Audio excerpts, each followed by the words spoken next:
This 4-year-old beggar girl is kicked out of church by a priest who says, "You don't deserve God." But a millionaire saw everything and comment what you think will happen. Your opinion is very important, and subscribe to my channel to support my work. Your help is very important. The morning sun on Sunday bathed the centuries-old stones of St. Mary's Church in the town of Harmony Creek, but nothing prepared the parishioners for what was about to happen. A tiny figure approached the marble steps, her bare feet leaving small marks on the hallowed ground. Lily, only 6 years old, clutched the hem of her torn dress with both trembling hands. The dress had once been pink, but was now faded and stained from the 3 months she had spent living on the streets of Harmony Creek. Her brown hair was tangled, forming small knots that told the story of nights sleeping in dark alleys and mornings searching for scraps of food in the city's dumpsters. Even so, her large, expressive eyes shone with an intelligence that seemed mismatched to someone so small and in such a desperate situation. "Please," she whispered to the first adult she saw leaving Mass. "Just a little water." The woman in the floral dress quickly moved away, as if the child's poverty were contagious. Lily didn't give up. She approached the main entrance of the church, where Father Michael O'Connell, 58 years old, greeted parishioners with his rigid posture and the practiced smile he had perfected over 3 decades of priesthood. Michael was known throughout Harmony Creek for his inflexible morals and his strict rules about behavior and appearance inside the house of God. His graying hair was always perfectly combed, his cassock impeccably clean, and his words charged with an authority that few dared to question. When Lily approached him, extending her small hands in a gesture of silent supplication, Michael's face contorted into an expression of disgust and indignation. "Get out of here immediately!" he shouted, his voice echoing around the church and causing several parishioners to turn and observe the scene. "Dirty children don't deserve to set foot on holy ground. This is the house of the Lord, not a shelter for bums."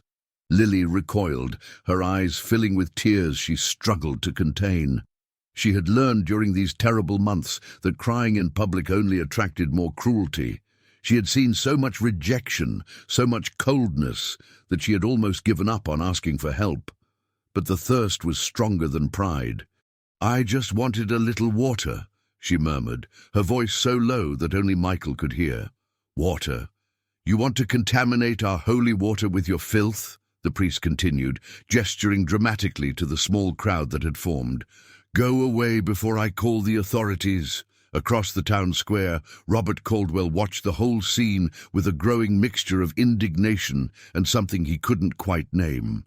At 45, he had become one of the most respected businessmen in Harmony Creek, owner of Caldwell Textiles, a company that employed more than 200 people and had been built on the sweat and determination of 3 generations of the family.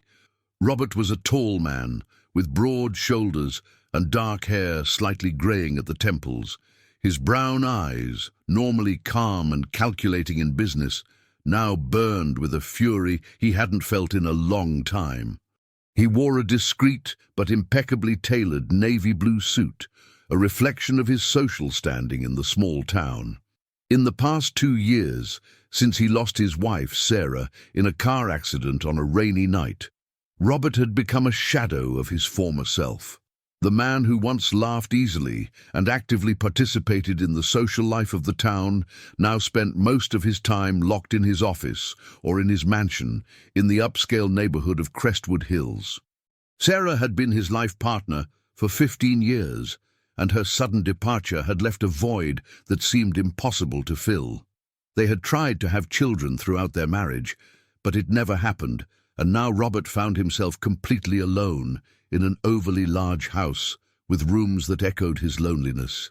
But there was something in the desperate courage of that girl that awakened an old memory in his chest. He remembered Emily, his younger sister, who had disappeared 7 years ago after a devastating argument with the family. Emily was only 17 when she left home on a stormy night, taking only a small suitcase and leaving behind an angry letter where she blamed everyone for not understanding her dreams.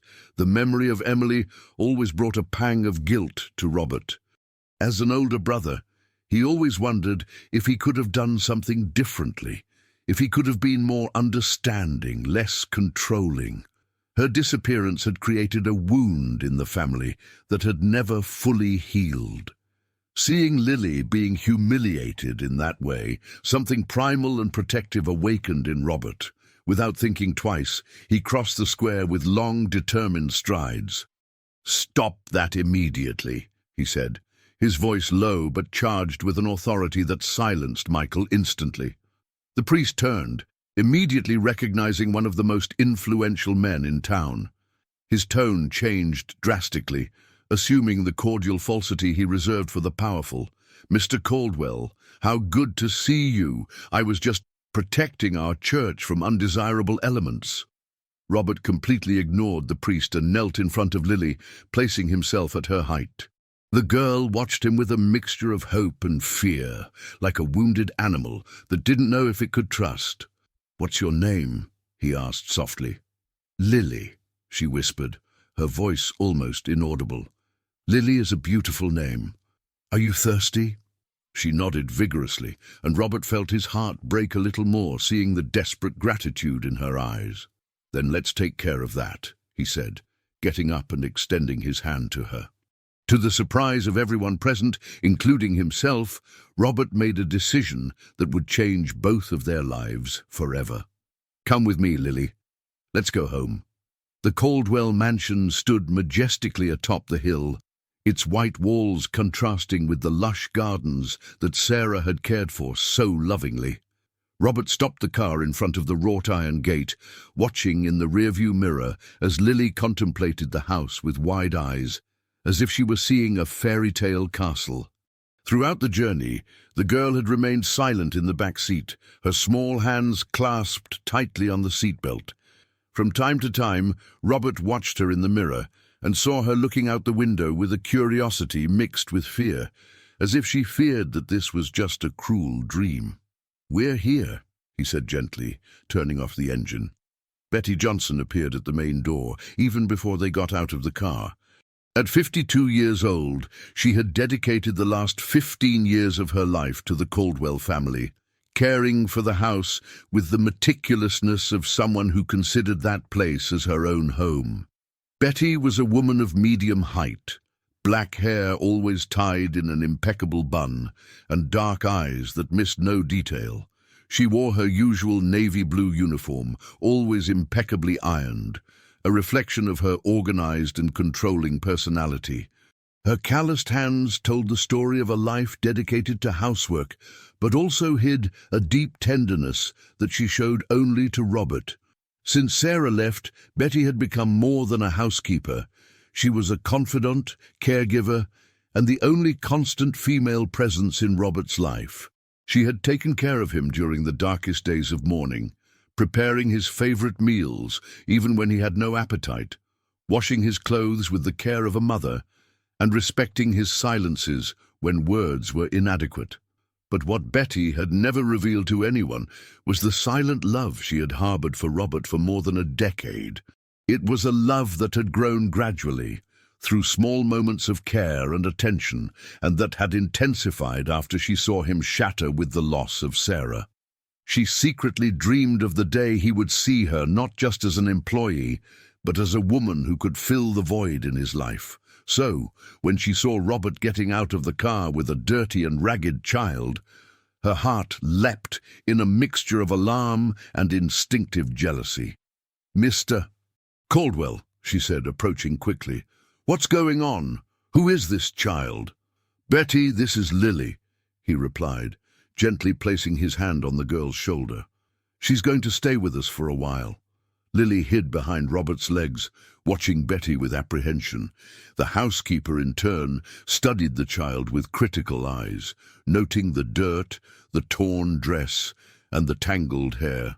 "Mr. Caldwell, can I speak with you in private?" Betty asked, forcing a smile that didn't reach her eyes. "Of course. "Lily, how about you stay here in the garden for a few minutes? See those colourful flowers? You can go near them." The girl nodded timidly and headed towards the rose bushes, her small hands touching the petals delicately as if they were made of crystal. Betty pulled Robert aside, her voice low but urgent. "Mr. Caldwell, what are you doing? You can't just bring a street girl home. What if she brings diseases? What if she's dangerous? We don't know anything about her." Robert watched Lily playing innocently among the flowers, a scene that touched something deep in his chest. "Betty, look at her. She's just a child who needs help. I can't pretend I didn't see what happened at the church today." "But, sir, what will people think? A single man bringing an unknown girl home? That could cause problems." The genuine concern mixed with jealousy in Betty's voice didn't go unnoticed by Robert, but he was determined. "People are always going to talk, Betty. What matters is doing the right thing. And how long is she going to stay?" Robert hesitated. Honestly, he hadn't thought about it. His decision had been completely impulsive, driven by a compassion he hadn't felt in years. "I don't know. Maybe until we find a suitable family for her." Betty nodded, but her mind was already working. If Lily remained in the house, it would change the whole dynamic she had carefully built with Robert. The girl would become a distraction, an obstacle between her and the man she loved. That couldn't happen. "All right, Mr. Caldwell, I'll prepare the guest room for her. But I think you should give her a bath first. She's very dirty." An hour later, Lily was unrecognizable. Betty, despite her reservations, had done an impeccable job. The dirt had been carefully removed, revealing clear, rosy skin. Her hair, after being washed and detangled, fell in soft waves to her shoulders. She wore one of the dresses that Sarah had bought years ago for a niece who never came to visit. But what impressed Robert most was the transformation in Lily's eyes. Clean and fed, her natural intelligence shone even more intensely. She observed everything around her with a voracious curiosity, touching the furniture delicately as if they were treasures. "Thank you," she said to Betty, her voice still timid but full of genuine gratitude. The housekeeper felt a pang in her chest. It was difficult to maintain hostility in the face of so much innocence, but she forced herself to maintain emotional distance. During dinner, Lily ate slowly, savoring each bite as if it were the last meal of her life. Robert watched fascinated as she held the silverware correctly, despite never having learned formal etiquette. "Lily, can you tell me about your family?" he asked gently. The girl's eyes filled with sadness, but she took a deep breath before answering. "I used to live with Grandma Connie. She was very good to me. She taught me to read and draw, but she got sick and she went away." "How long ago did that happen?" 3 months, she said, her voice breaking slightly. "Since then, I've been on the streets. People don't like me." Robert felt his heart clench. 3 months was too long for a child to survive alone on the streets. "And your parents? Where are they?" Lily lowered her eyes. "Grandma said they went to heaven when I was a baby. She found me on the doorstep when I was very little." The revelation left Robert surprised. Lily was an abandoned child who had been raised by a kind lady until she was completely alone in the world. The similarity to his own family's story disturbed him in a way he couldn't explain. Later, when he took Lily to the room that would be hers, the girl stopped at the door and looked around with reverence. "Is this all for me?" she asked, incredulous. "Yes, it is. The bed, the closet, the desk, all yours." To Robert's surprise, Lily didn't go to the comfortable bed. Instead, she pulled the blanket and lay down on the floor, next to the bed. "Lily, why are you sleeping on the floor?" "The bed is much more comfortable. I've always slept on the floor," she murmured. "Beds are for important people." Robert knelt beside her, feeling tears burn his eyes. "Lily, you are a very important person, and this is your bed now." But even with all the persuasion, she insisted on sleeping on the floor that first night. Robert covered her with extra care and watched her sleep, wondering what kind of life she had led to believe that she didn't even deserve a bed. From the hallway, Betty watched the scene with her heart divided between tenderness and despair. She saw how Robert looked at the girl with a sweetness that she dreamed he would direct to her. And at that moment, she knew that her life had changed forever. In the early hours of the morning, desperate screams echoed through the house. Robert woke up to the terrifying cries that cut through the silence of the dawn like knives. He jumped out of bed, his heart pounding, and ran down the hall towards Lily's room. When he opened the door, he found the girl huddled in the corner of the room, trembling violently and shouting unintelligible words between desperate sobs. "No, Grandma! Don't go away!" "Please don't leave me alone," she screamed, her eyes closed but tears streaming abundantly down her small face. Betty came running right behind him, wearing her blue robe and with her hair down for the first time Robert had ever seen it. She watched the scene with a mixture of genuine concern and something that seemed almost like satisfaction, as if it confirmed her suspicions about the problems the girl would bring. "Lily, wake up. It's just a nightmare," Robert said softly, approaching slowly so as not to frighten her more. The girl opened her eyes sharply, looking around in terror before recognizing where she was. When she saw Robert, she threw herself into his arms, clinging to him as if he were the only solid thing in a world that was crumbling. "I dreamed Grandma Connie was calling me," she sobbed against his chest. "She said I did wrong by staying in a beautiful house, that I don't deserve good things." Robert's heart broke into 1,000 pieces. He hugged the girl tighter, feeling how fragile and small she was in his arms.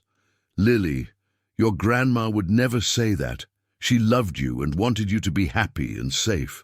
But what if she's mad at me? What if I shouldn't be here? You deserve to be here, yes. You deserve to have a house, a bed, food, and people who take care of you." Betty watched the scene with growing discomfort. She saw how Robert held the girl with the tenderness of a true father, how his eyes shone with a compassion that she had been trying to awaken for years. The housekeeper realized at that moment that Lily wasn't just a temporary guest. She was becoming part of Robert's life in a way that threatened everything Betty had built. "Mr. Caldwell," she interjected, "perhaps we should consult a doctor.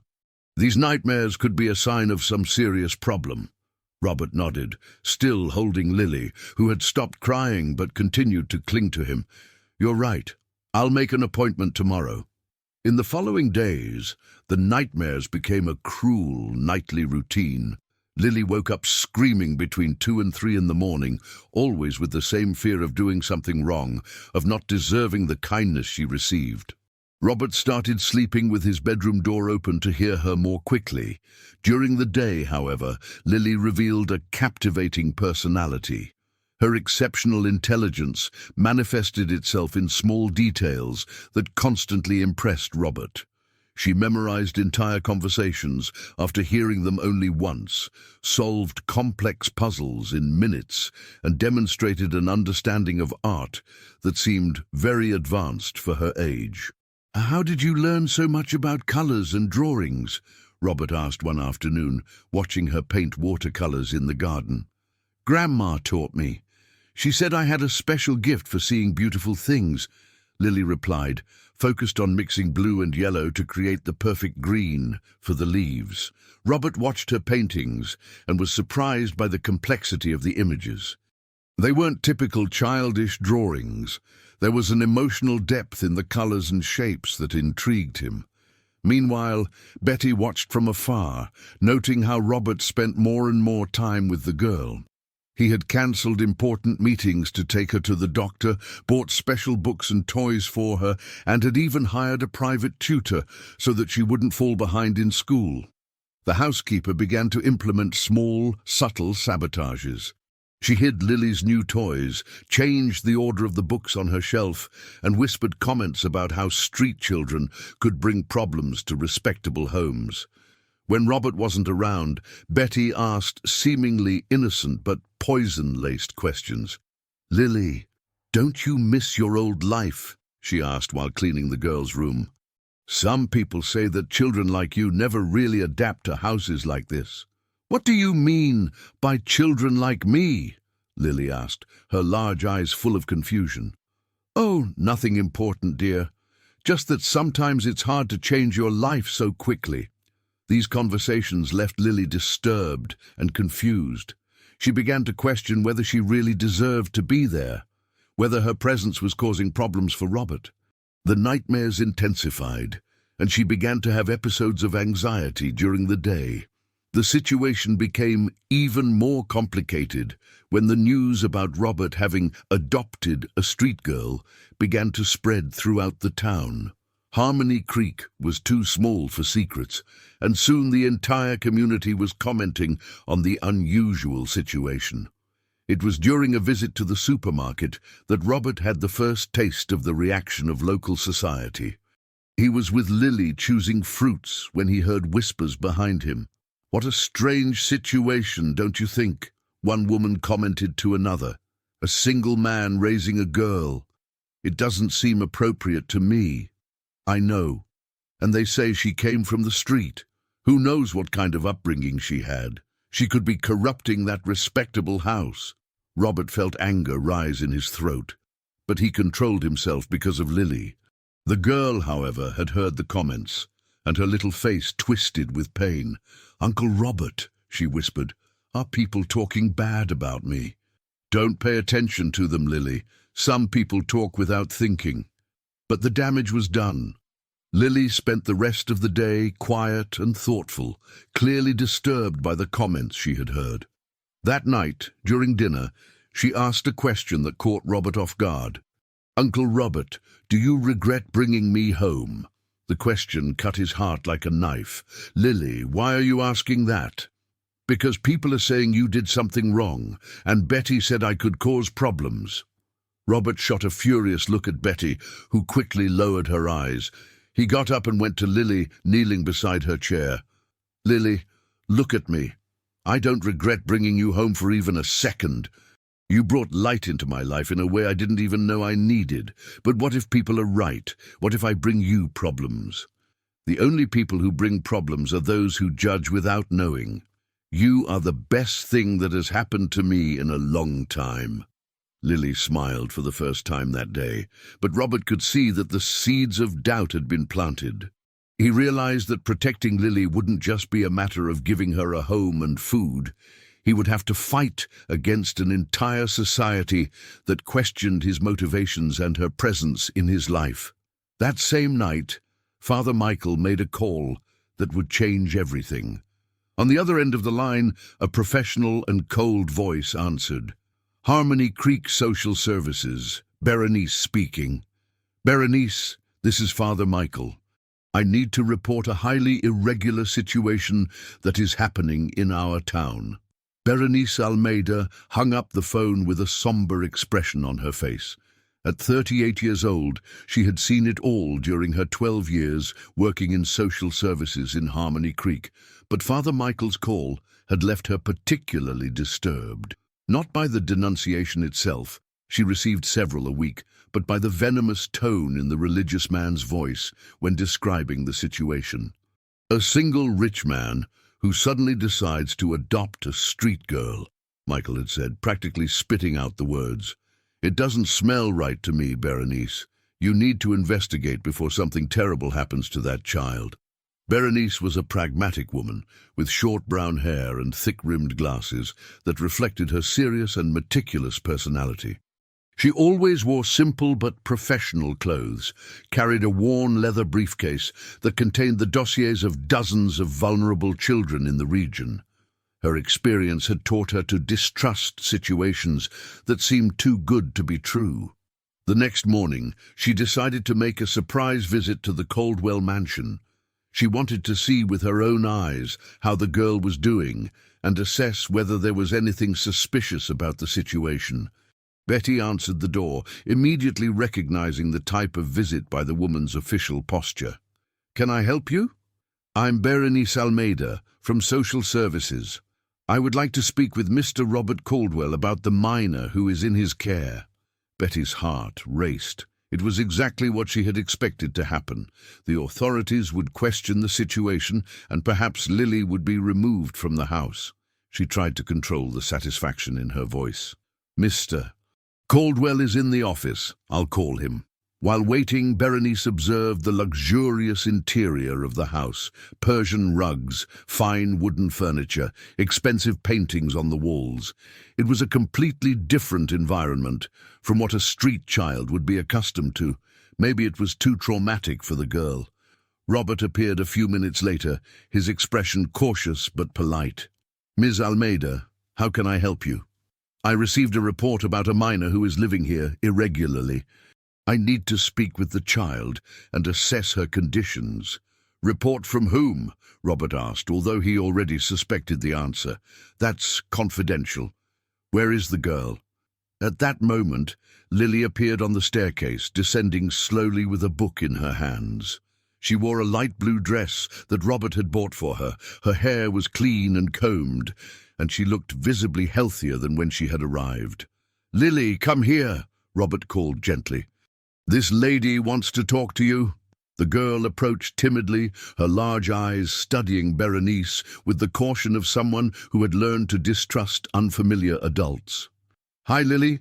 My name is Berenice. Can you tell me how you're living here?" "I'm okay," she replied softly. "Uncle Robert is very good to me." "And are you happy here?" Lily looked at Robert before answering. "I am. I have a bed, food, and he reads me stories before I go to sleep." Berenice made notes in her folder.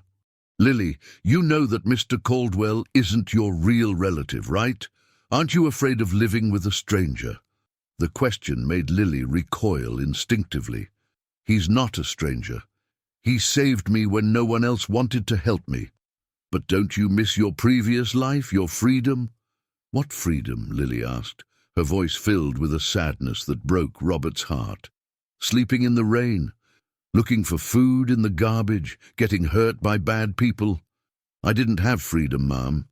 I had fear." Berenice felt slightly uncomfortable with the answer. The girl seemed genuinely happy and well cared for, but her professional experience made her question whether there wasn't something hidden behind that perfect facade. "Mr. Caldwell, I need to speak with you in private," she said. Robert asked Lily to play in the garden while he talked to Berenice in the living room. The social worker went straight to the point. "Do you understand that this situation is completely irregular? There's no legal documentation, no adoption process, no psychological evaluation. As far as I know, you simply brought a street child home." "That's exactly what I did," Robert replied without hesitation. "I saw a child in danger and I acted. I thought saving a life was more important than bureaucracy. But don't you understand the risks? For you and for her? What can people think? What can they say? What does it matter what people say if I'm doing the right thing?" Berenice sighed. "Mr. Caldwell, I admire your compassion, but there are procedures to be followed. This child needs a complete evaluation, proper documentation, and frankly, a structured family." "What do you mean by structured family?" "A couple, preferably. A maternal figure. You're single, you work a lot, you travel for business. How can you offer the full attention that a traumatized child needs?" Robert felt the anger rise in his chest. "Ms. Almeida, I may not be perfect, but I've offered Lily more love and care in 2 weeks than she received in months on the street." "That's not in question, but there are protocols to be followed. I'm going to have to open a process to regularize the situation." "What kind of process?" "First, a psychological evaluation of both of you. Then an investigation of the conditions of the house and the suitability of the environment. And finally, a decision on the best interest of the child." "And in the meantime, where does Lily stay?" "She can stay here temporarily, but under supervision. I'll make regular visits." After Berenice left, Robert found Lily in the garden, sitting under Sarah's rosebush. She had heard part of the conversation through the open window, and her little face was pale with worry.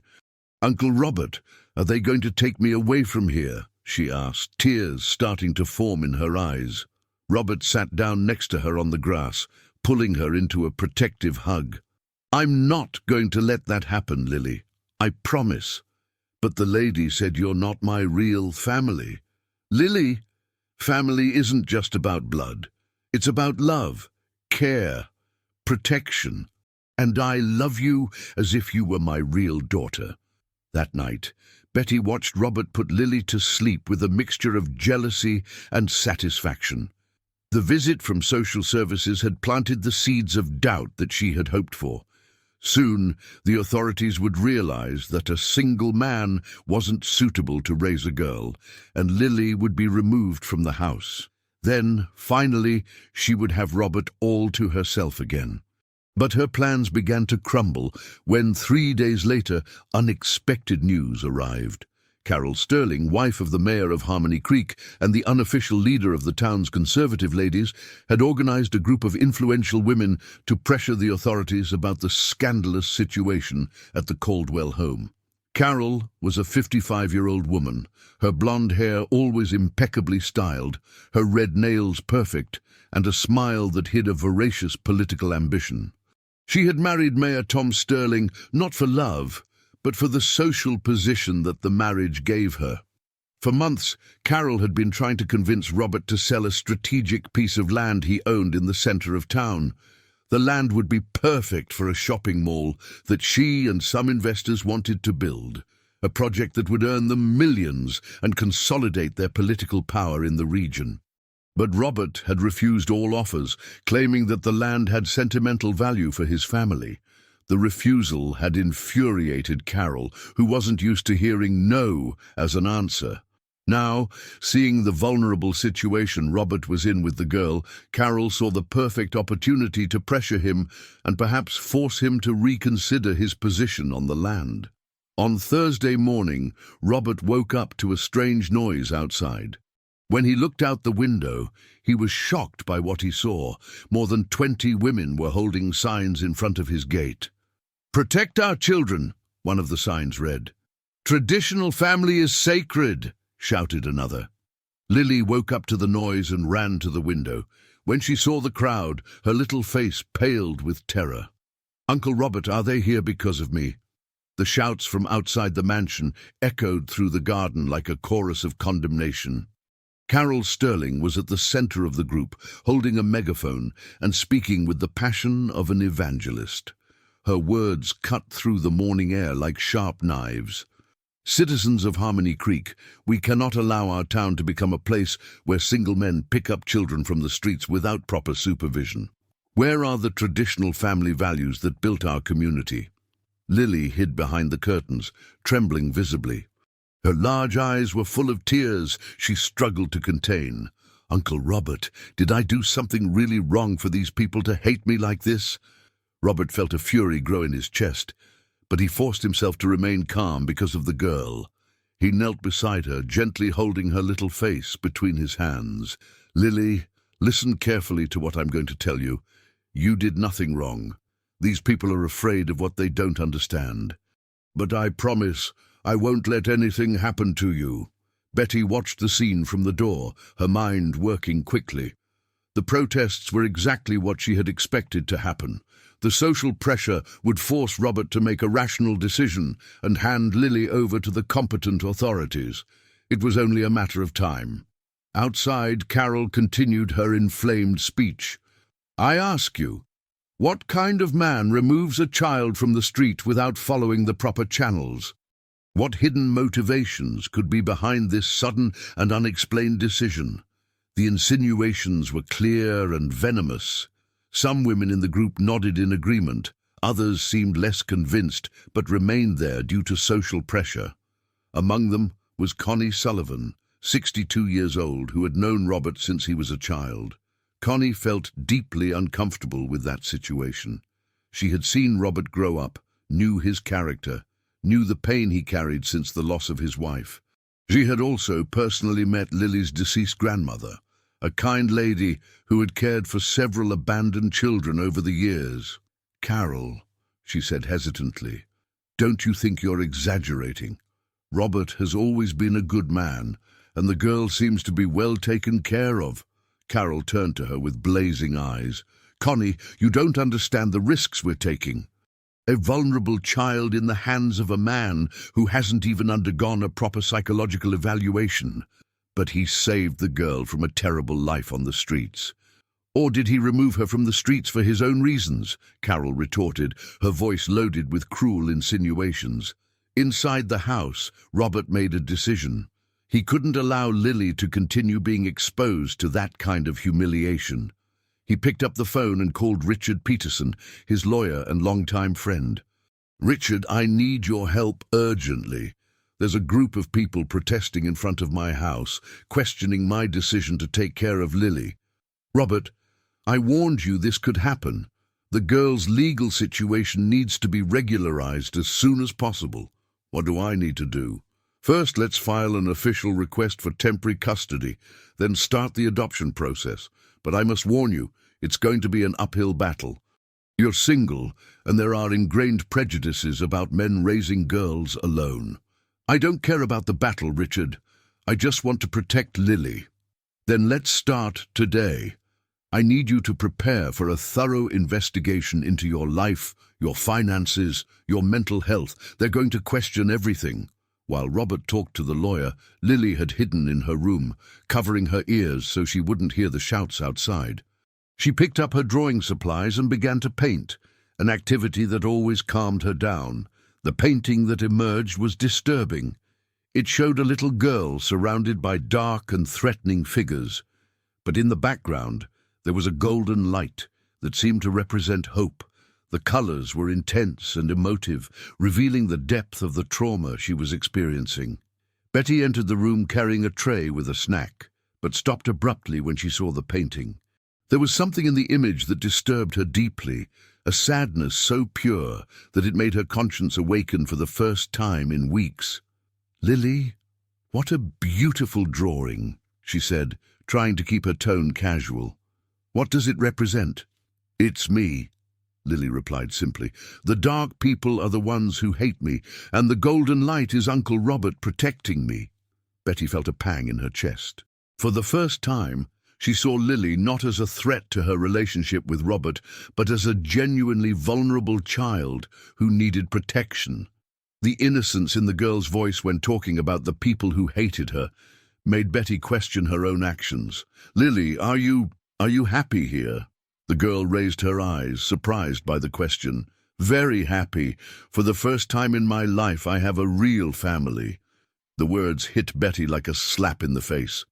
She realized that her subtle sabotages, her venomous comments, and her attempts to push Lily away from Robert were causing pain to an innocent child who had already suffered too much. Outside, the protests continued, but something began to change. Some neighbors who knew Robert personally began to question the legitimacy of the accusations.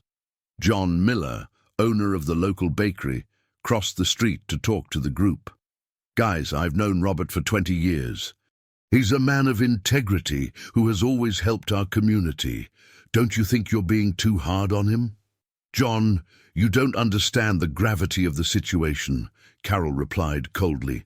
"We can't allow our values to be corrupted by impulsive and irresponsible decisions. But the girl seems to be well taken care of. I saw her the other day at the market with him. She seemed happy and healthy." "Appearances can be deceiving," Carol said, but her voice sounded less convincing. Gradually, some women began to disperse, uncomfortable with the increasingly aggressive tone of the protests. Connie Sullivan was one of the first to leave, murmuring that she didn't feel right attacking a man who had always been respected in the community. At 2 in the afternoon, Berenice arrived at the scene, attracted by the commotion. She observed the protests with a serious expression, taking notes in her folder. The situation was becoming much more complex than she had anticipated. Carol approached her immediately. "Berenice, I'm glad you arrived. We hope you take immediate action to protect this child. Mrs. Sterling, I understand the concern, but my investigation is still ongoing. I can't make hasty decisions based on protests." But it's obvious that the situation is inadequate. A single man can't raise a girl. Berenice studied her with attentive eyes. Why are you so interested in this specific case? Are there other factors involved? The question caught Carol off guard. She stammered for a moment before answering. It's a matter of moral principles, of protecting our children. But Berenice, with her professional experience, realized that there was something more behind Carol's excessive interest. She decided to investigate more deeply the motivations of everyone involved. That afternoon, when the protests finally dispersed, Lily timidly went out to the garden. She had spent the entire day hidden, hearing the shouts and accusations through the windows. Her behavior had regressed. She went back to speaking little and jumping at any noise. Robert found her sitting under the rose bush, hugging her knees against her chest. When he approached, she raised her eyes, and he saw there a sadness that broke his heart. "Uncle Robert, maybe it's better if I leave. People are going to keep being mean to you because of me. Lily, listen carefully. I'm not going to abandon you. It doesn't matter how many people protest. It doesn't matter how much pressure they put on me. You're my family now." "But what if they're right? What if I really shouldn't be here?" Robert sat down next to her on the grass, pulling her into a tight hug. "Lily, sometimes people are afraid of what's different. But love is love, no matter how the family is formed." That night, after Lily finally fell asleep after hours of nightmares, Robert received a call that would change everything once again. The voice on the other end of the line was trembling and nervous. "Mr. Caldwell, this is Beverly Smith.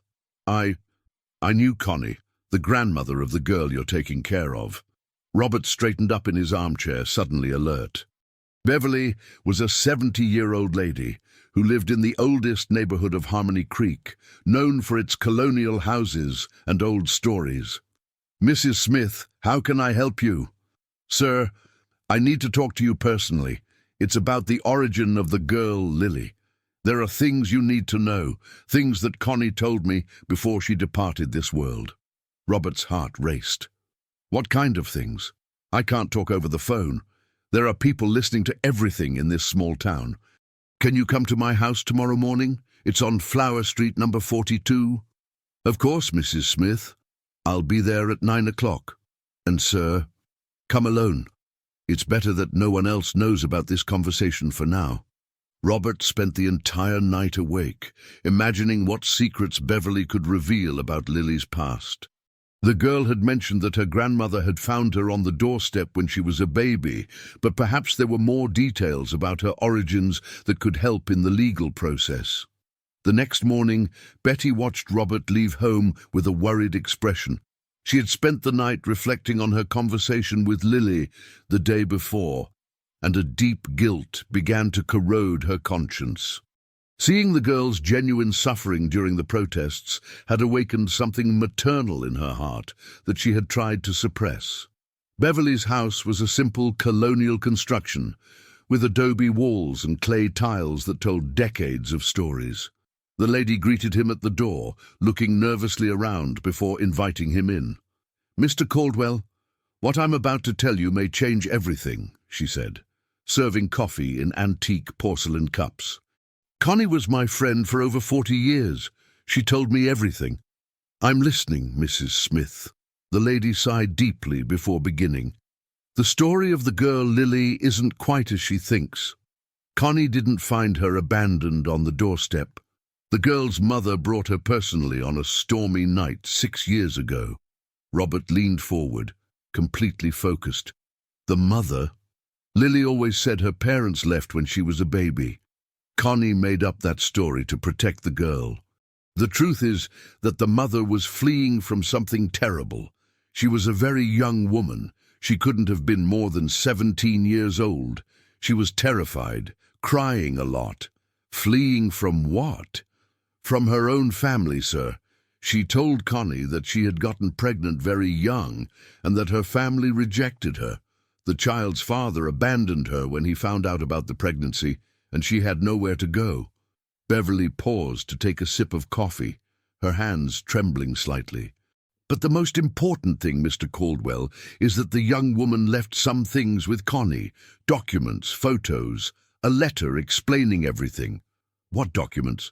"The girl's original birth certificate, some photos of the mother's family, and a sealed letter that should be delivered to Lily when she turns 18.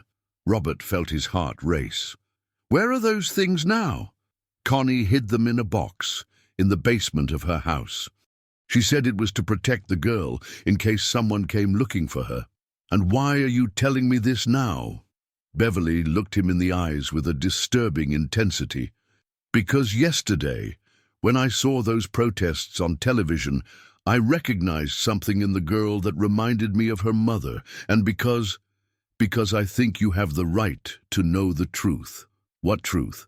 "The girl's mother told Connie the name of her family. A name that will shock you." Robert felt a chill run down his spine. "What name, Mrs. Smith?" "Caldwell. The girl's mother was named Emily Caldwell." The world stopped for Robert. The coffee spilled from his hands, staining his clothes, but he didn't even notice. Emily. His sister Emily, who had disappeared 7 years ago on a stormy night after a devastating family fight. That's impossible," he murmured, his voice coming out hoarse. "Connie showed me the birth certificate, sir. The mother's name is there, Emily Caldwell." Robert stood up abruptly, pacing around the small room like a caged animal. The pieces began to fit together in a terrifying way. Lily's exceptional intelligence, her physical features that had always seemed vaguely familiar to him, the way she smiled when she was genuinely happy. Everything resembled Emily. "Mrs. Smith, Connie's house. Does it still exist?" "It's being demolished this week, sir. The city bought the land to make a park. I need to find that box before it's too late. Mr. Caldwell, there's something else you need to know. Connie said that Emily was very hurt when she brought the girl. Not just emotionally, physically too. She had marks on her body, as if someone had hit her." The revelation made Robert's blood run cold. He remembered the last fight with Emily, when she had shouted that no one in the family understood her, that everyone was controlling and cruel. At the time, he had thought they were just words of a rebellious teenager. Now he realized that maybe Emily had been trying to ask for help, and they had completely failed. "If that's true," he said, his voice loaded with emotion, "then Lily is my niece. She's blood family." "That's what it seems, sir." "And that would completely change her legal situation, wouldn't it?" Robert left Beverly's house with his mind in turmoil. If Lily truly was Emily's daughter, then he wasn't just a kind stranger who had taken her off the street. He was her legitimate uncle, her closest relative. That would give him legal rights over the girl that no protest or investigation could question. But first, he needed to find the box with the documents before the house demolition was completed. He arrived at the site where Connie's old house stood and found a construction site in full swing. Tractors and workers were rapidly demolishing the century-old structure. The basement was already partially destroyed. "Hey!" he shouted to the foreman. "I need to examine the basement before you finish the demolition. Sir, it's dangerous. The structure could collapse at any moment. It's an emergency. There are important documents down there." Robert convinced the foreman to give him a few minutes to search the rubble in the basement. With a flashlight in hand, he carefully descended the partially destroyed steps, looking for any sign of a hidden box. It was in the darkest corner of the basement, behind fallen bricks, that he found a small wooden box, partially damaged by moisture. His heart leaped when he opened it and saw the documents inside, some wet and deteriorated, but still legible. The birth certificate was on top. With trembling hands, he read, "Lily Emily Santos, daughter of Emily Caldwell and father unidentified." Emily, his little sister whom he had failed to protect 7 years ago, had left a daughter he had saved without even knowing she was family. There were also old photos of the Caldwell family, including some of Emily as a child, and at the bottom of the box, a sealed letter with handwriting he immediately recognized as his sister's. As he drove back home, Robert struggled with conflicting emotions. Relief at discovering that Lily was family, guilt for not protecting Emily when she needed it, and terror at imagining what she had suffered before leaving this world. When he arrived home, he found a scene that alarmed him. Lily was sitting in the living room with Berenice, who had arrived for another evaluation visit. The girl looked pale and frightened, answering the social worker's questions in a trembling voice. "Mr. Caldwell," Berenice said, as she saw him enter, "you've arrived just in time. I need to inform you about a decision that has been made." "What decision?" "Following yesterday's events and the community's pressure, my superiors have decided that Lily must be temporarily transferred to a suitable foster family while we further investigate her situation." "When?" "This afternoon." Lily let out a cry of despair that echoed throughout the entire house. Lily's cry cut through the air like a knife, echoing through the house, and even causing Berenice to recoil instinctively. The girl rose from the chair and ran to Robert, clinging to him with desperate strength. "No, I don't want to go away. Please, Uncle Robert, don't let them take me," she sobbed, her small hands gripping his shirt as if it were the only solid thing in a collapsing world. Robert hugged the girl tightly, feeling the weight of the box of documents in his right hand, evidence that could change everything, but that might arrive too late. "Berenice, I need to speak with you. It's urgent." "Mr. Caldwell, I understand that this is difficult, but the decision has already been made.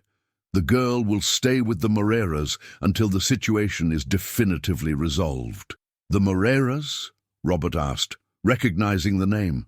The Moreiras were known in town for taking in temporary children, but they didn't have a particularly warm reputation. They were efficient and followed the protocols, but they treated the children more as responsibilities than as human beings who needed love. "Berenice, I have something that will completely change this situation," Robert said, holding up the box. "I've discovered who Lily really is." The social worker frowned. "What do you mean?" "She's not just any street girl. She's my niece, daughter of my sister Emily." Berenice studied him skeptically. "Mr. Caldwell, I understand you're desperate, but inventing kinship won't—" "I'm not inventing it," he interrupted, opening the box and taking out the birth certificate. "Here's the proof. Emily Caldwell is Lily's mother." Berenice took the document carefully, studying it intently. Her eyebrows rose when she saw the name. "Where did you get this?" "Lily's grandmother kept all the documents. Emily brought the girl to her 6 years ago, when she was just a teenager running away from family problems." Lily had stopped crying and was now watching the conversation with wide, confused eyes. "Uncle Robert, what are you talking about? Who is Emily?" Robert knelt down in front of her, gently holding her little hands. "Lily, Emily was my sister. That means that you're my real family. You're my niece."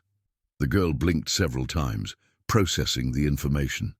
"Does that mean I can stay with you forever?" "It means we have a legal relationship," Berenice said carefully, still examining the documents. "But that doesn't automatically resolve the issue of custody. There are still protocols to be followed." "What protocols?" Robert asked, feeling frustration growing. "Psychological evaluation, investigation into why the family didn't know about the child's existence, verification of family conditions. Kinship facilitates the process, but doesn't eliminate it." At that moment, Betty entered the room, carrying a tray with tea, but stopped abruptly when she heard the conversation. Her eyes widened when she saw the documents spread out on the table. "Emily?" she whispered, her voice filled with shock. "The Emily who disappeared years ago? You remember her?" Robert asked. "Of course I remember. I worked here when she was a teenager. She was a difficult girl, but, my God, she had a baby." Betty approached slowly, observing Lily with new eyes. Now she saw the similarities that she had unconsciously noticed, the shape of the eyes, the line of the jaw, even the way the girl tilted her head when thoughtful. They were traits of the Caldwell family. "Mr. Caldwell," Berenice said, interrupting the moment, "even with this revelation, I can't cancel the transfer scheduled for today. I need to communicate this new information to my superiors and await instructions. But that's absurd. She's my family. And why didn't the family know about her existence? Why did Emily hide the pregnancy? These are questions that need to be answered before any definitive decision." Robert felt despair growing. He had found proof that Lily was his niece, but the bureaucratic gears continued to work against them. "Berenice, please, don't separate the girl from me now that we've discovered that we're family." "My hands are tied, Mr. Caldwell. The order has already been issued." It was at that moment that Betty did something unexpected. She went directly to Berenice, her posture erect and determined. "Ms. Berenice, there's something I need to confess, something that may be relevant to your investigation." Everyone turned to her, surprised. Betty took a deep breath before continuing. I tried to sabotage Lily's adaptation here at home. I made negative comments to her, hid her toys, tried to create problems between her and Mr. Caldwell. The silence that followed was deafening. Robert looked at her with a mixture of disappointment and surprise. "Betty, why?" Because I was jealous," she admitted, tears starting to stream down her face. "I've had feelings for you for years, and when Lily arrived, I feared losing my special place in your life." Lily looked at Betty with confusion and hurt. "Was it you who said I didn't deserve to be here?" "Yes, my dear, and I deeply regret it. You are a sweet and innocent child, and I hurt you out of pure selfishness." Berenice took notes quickly. "This explains some of the regressive behaviors I observed in the child. Mrs. Johnson, your actions may have contributed to the girl's additional trauma." "I know," Betty said, kneeling in front of Lily. "My dear, will you forgive me? I promise I will never do anything to hurt you again. In fact, I want to protect you as if you were my own granddaughter." Lily studied Betty's repentant face for a long moment. Despite all the pain she had suffered, her compassionate nature spoke louder. "I forgive you," she said simply. "But you promise you won't be mean to me anymore." "I promise with all my heart." Berenice watched the entire interaction with professional interest.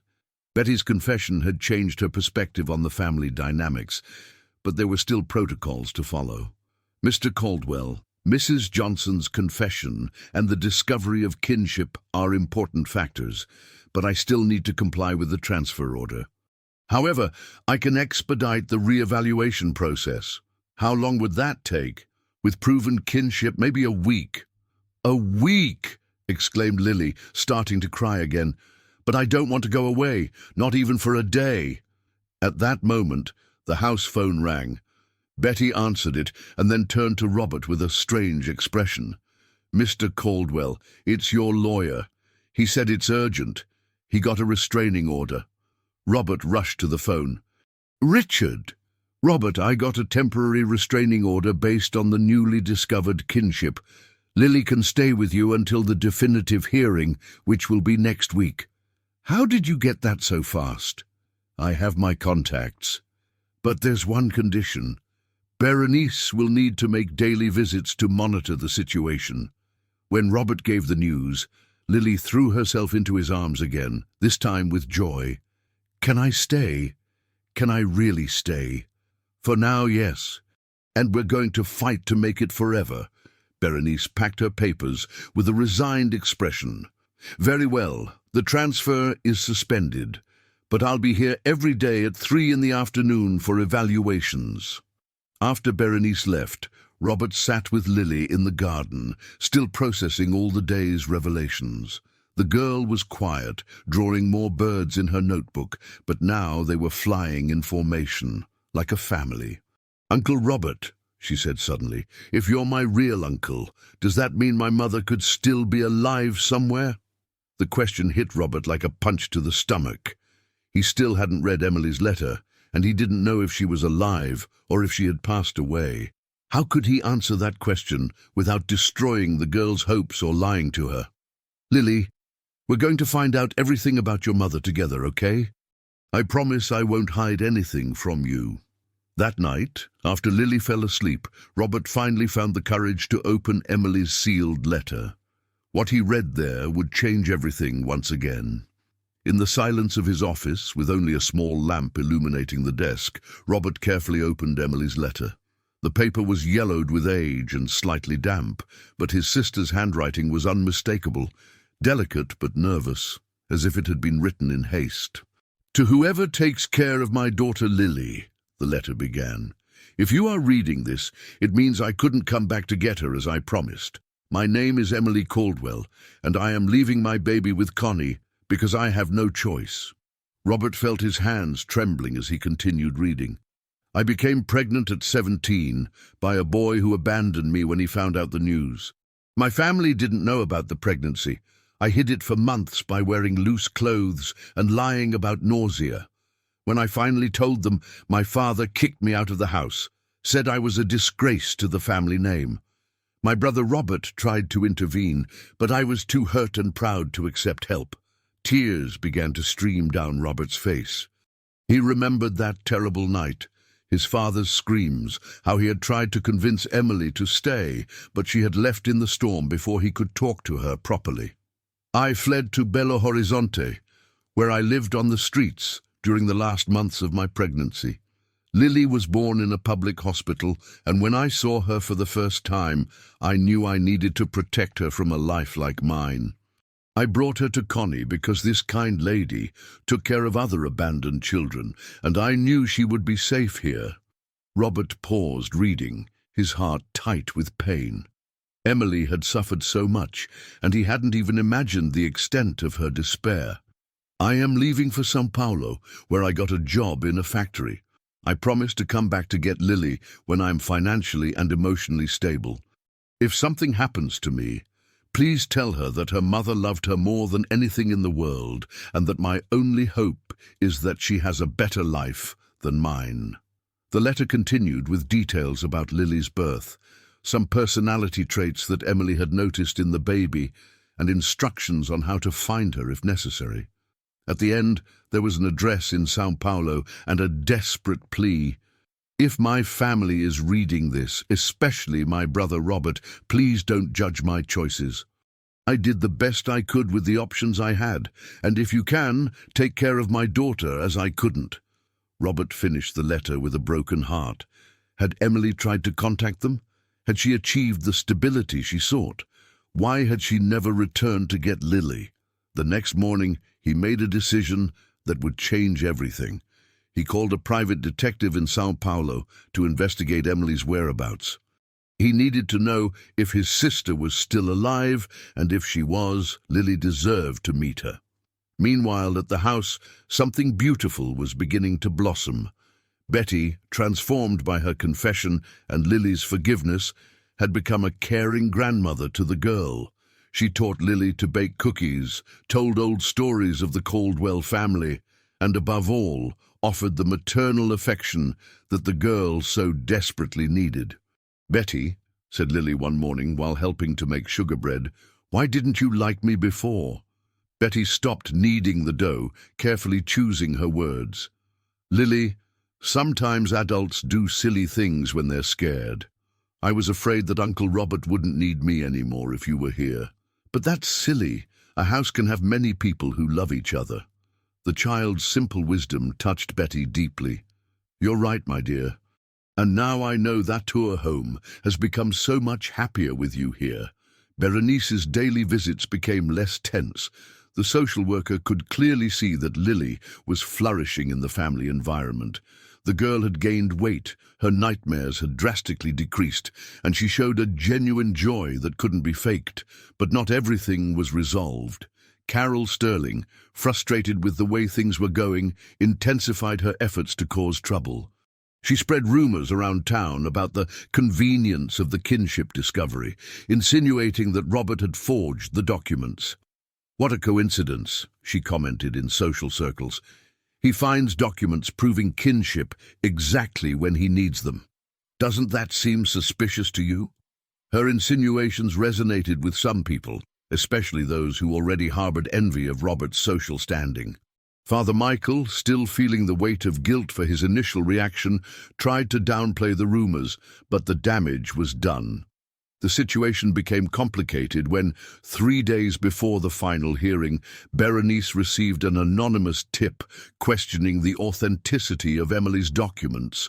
She was forced to request an official expert examination, which would delay the entire process. "Mr. Caldwell," she said during her daily visit, "I need to inform you that there will be a delay.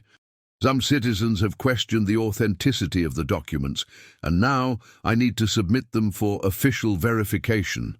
Robert felt anger boiling in his veins. "Berenice, these documents are genuine. Who made this complaint?" "It's anonymous, but I must investigate. It's my duty." "How long will this take?" "At least 2 weeks." Lily, who was playing in the garden but listening to the conversation, ran inside the house.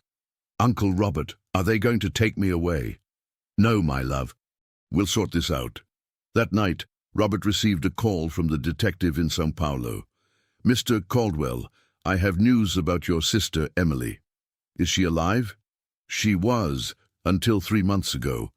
I managed to track her down to a hospital in São Paulo, where she worked as a nursing assistant for 4 years. Robert's heart leaped. "What do you mean, was?" "She suffered a traffic accident 3 months ago and fell into a coma. She is hospitalized at the Hospital das Clínicas, but according to the doctors, the chances of recovery are minimal." The news hit Robert like a lightning bolt. Emily was alive, but in a vegetative state. How could he tell Lily this? How could he take a 6-year-old child to see her mother in a coma? "There's something else, sir," the detective continued. "Emily left some belongings in the apartment where she lived. The neighbor kept them. I can retrieve them if you want." "Please do.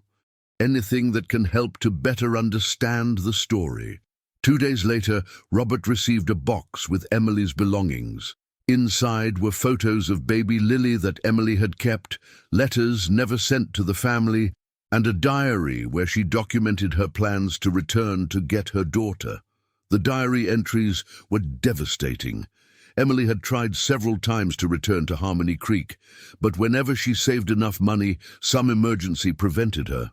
She had lived a simple but dignified life, always saving and dreaming of the day she could give Lily a better life. The last entry was from a week before the accident. "I finally got a better job. In 6 months, I will have enough money to rent a larger apartment and pick up my Lily. I know she must be big now. Maybe she doesn't even remember me, but I will make up for all the lost time." Robert wept as he read those words. Emily had never abandoned Lily. She had fought for years to be able to get her back, and cruel fate had prevented her just when she was about to succeed. On the morning of the hearing, Robert made a difficult but necessary decision. He told Lily about Emily, that she was alive but very ill in a hospital in São Paulo. "Can I see her?" asked Lily, her big eyes filled with hope and fear. "Yes, my love. After we resolve our situation here, we'll visit her together." The hearing took place in the Harmony Creek Courthouse, in a small but solemn room. Judge Charles Mendonça, a 60-year-old man known for his impartiality, presided over the case. Present were Robert, his lawyer Richard, Berenice, and to everyone's surprise, Carol Sterling had obtained permission to testify as a representative of the community. "Your Honor," Carol began when called to testify, "I represent a group of citizens concerned about the family values of our community. We question whether a single man is adequately equipped to raise a girl, regardless of kinship." The judge studied her with attentive eyes. "Mrs.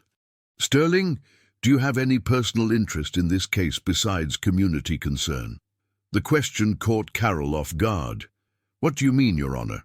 "I have information that you have pending business with Mr. Caldwell. Wouldn't that influence your opinion on the case?"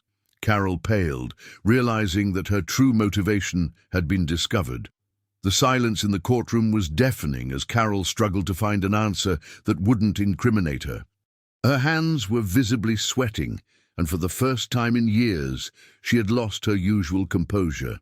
I don't know what Your Honor is talking about," she stammered, but her voice trembled in a way that betrayed her lie.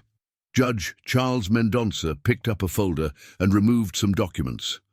"Mrs. Sterling, I have here records of several attempts to purchase property from Mr. Caldwell by a company of which you are a partner. Wouldn't that constitute a conflict of interest in your concern for this case?" Richard, Robert's lawyer, stood up. "Your Honor, we request that Mrs. Sterling's testimony be disregarded due to the obvious personal interest in the case." "Granted," the judge replied dryly. "Mrs. Sterling, you may leave." Carol left the room with her face red with humiliation, knowing that her reputation in town had been deeply shaken. Her attempt to use Lily's situation to pressure Robert had backfired spectacularly. "Now," continued the judge, "let's focus on what really matters, the well-being of the child. Ms. Berenice, what is your assessment after the daily visits?" Berenice stood up, consulting her notes.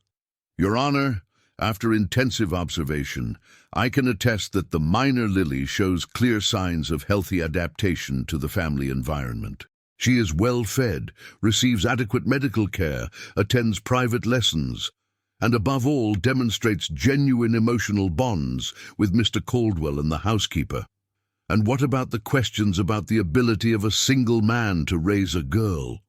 Based on my professional experience, the environment provided by Mr. Caldwell is superior to many traditional families that I follow. Mrs. Johnson's presence offers a healthy maternal figure, and the discovery of biological kinship eliminates any questions about illegal appropriation of the minor." The judge nodded and addressed Robert. "Mr. Caldwell, would you like to make a final statement?" Robert stood up, feeling the weight of his entire life boiling down to that moment. "Your Honor, 2 months ago I was an empty man, living only by routine since I lost my wife. Lily not only brought light to my life, she gave me back a purpose that I didn't even know I had lost. Discovering that she is my niece only confirmed what my heart already knew. She is my family, and I would give my life to protect her." "And what about the child's biological mother?" "Emily is hospitalized in São Paulo in serious condition. I intend to take Lily to visit her as soon as the legal situation is resolved. If Emily ever recovers, I will fully support family reunification. But while that is not possible, I want to offer Lily all the stability and love that a child deserves." The judge was silent for a few moments, studying the documents before him. Finally, he raised his eyes. "Considering the proven kinship, the positive evaluation of social services, and especially the evident well-being of the minor, I grant definitive custody of the child Lily Emily Santos to her uncle, Robert Caldwell." The relief that swept over Robert was so intense that he almost collapsed. Richard smiled and squeezed his shoulder while Berenice made final notes in her folder. "However," continued the judge, "I established the following conditions: monthly psychological monitoring for the child, quarterly visits from social services, and the obligation to maintain contact with the medical situation of the biological mother." "I accept all conditions, Your Honor," Robert replied immediately. When they left the courthouse, Robert ran home to give Lily the news.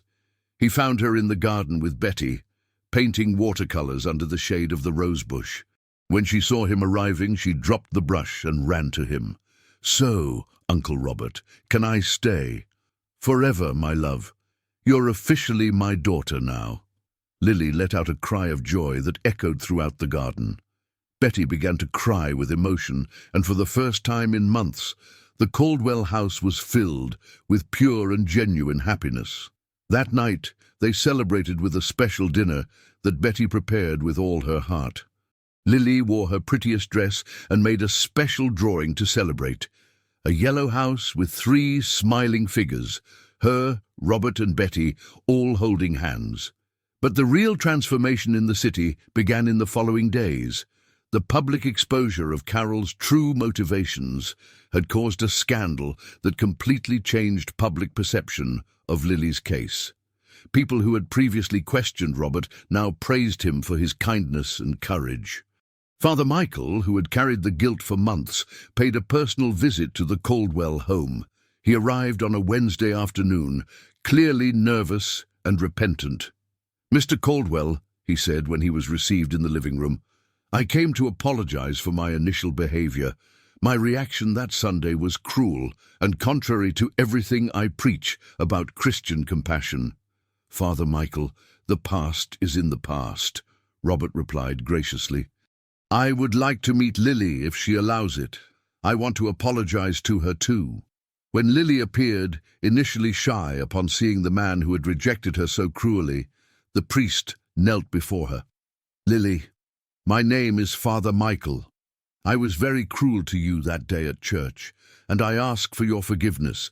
A girl as special as you will always be welcome in God's house." Lily studied the priest's sincerely repentant face for a moment before answering. "I forgive you, Father.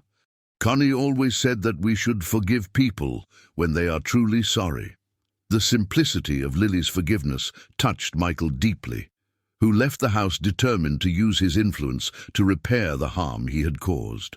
The following Sunday, he gave a sermon on compassion and acceptance that changed the hearts of many parishioners. He spoke about how he had wrongly judged a situation that was, in fact, an example of Christian love in action. 2 weeks later, Robert fulfilled his promise to take Lily to visit Emily. The trip to São Paulo was emotionally charged for both. Lily was nervous and anxious, asking 1,000 questions about the mother she barely remembered. "Uncle Robert, do you think she'll recognize me?" "We don't know, my love, but the important thing is that you can talk to her, tell her how happy and safe you are." The Hospital das Clínicas was immense and intimidating. Lily held Robert's hand tightly as they walked through the corridors until they reached the ICU. Through the glass, she saw a young woman connected to several machines, her hair spread over the white pillow. "Is that her?" Lily whispered. "That's your mother," Robert confirmed, his own voice choked with emotion.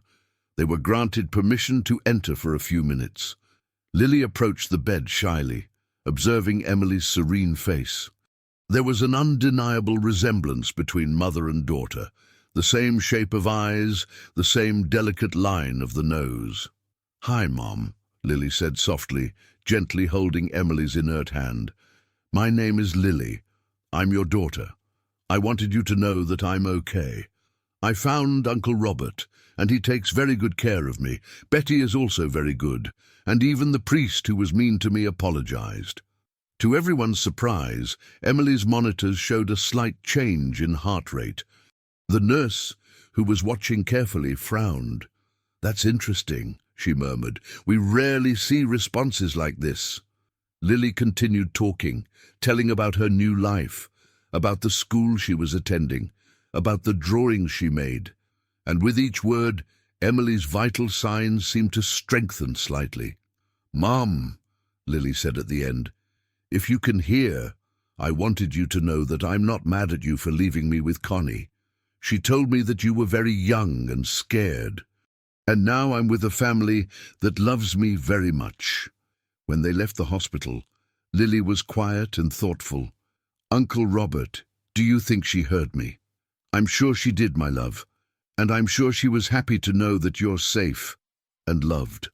On the flight back to Minas Gerais, Lily made a drawing of Emily, showing her not in a hospital bed, but in a garden full of flowers, smiling and with open arms. It was her way of saying goodbye, at least temporarily, to the mother who had sacrificed so much for her. When they arrived home, Betty was waiting for them with a special dinner and a warm hug. The house seemed even more welcoming after the emotional trip. That night, before going to sleep, Lily asked a question that surprised Robert. "Uncle Robert, can I call you Dad now? I know you're not my blood father, but you take care of me like a dad would." Robert felt tears burning his eyes. "It would be an honor, my daughter." And for the first time in her life, Lily fell asleep calling someone Dad, safe in the love of a family that had chosen to love her unconditionally. But the next day, an unexpected call would change everything once again. The call came on a Saturday morning, when Lily was playing in the garden and Robert was having coffee reading the newspaper on the porch. The voice on the other side was professional, but filled with urgency. "Mr. Caldwell? This is Dr. Roberto Silva from the Hospital das Clínicas in São Paulo. I'm calling about Emily Caldwell." Robert's heart leapt. "Doctor, has something happened?" "Actually, yes. Something extraordinary. After your visit last week, Emily began to show signs of significant improvement. Yesterday she woke up." Robert almost dropped his coffee cup. "What do you mean, woke up?" "She came out of the coma, Mr. Caldwell. She is still weak and confused, but conscious. And the first thing she asked about was a girl named Lily." "My God," Robert whispered, his hands trembling. "How is that possible?"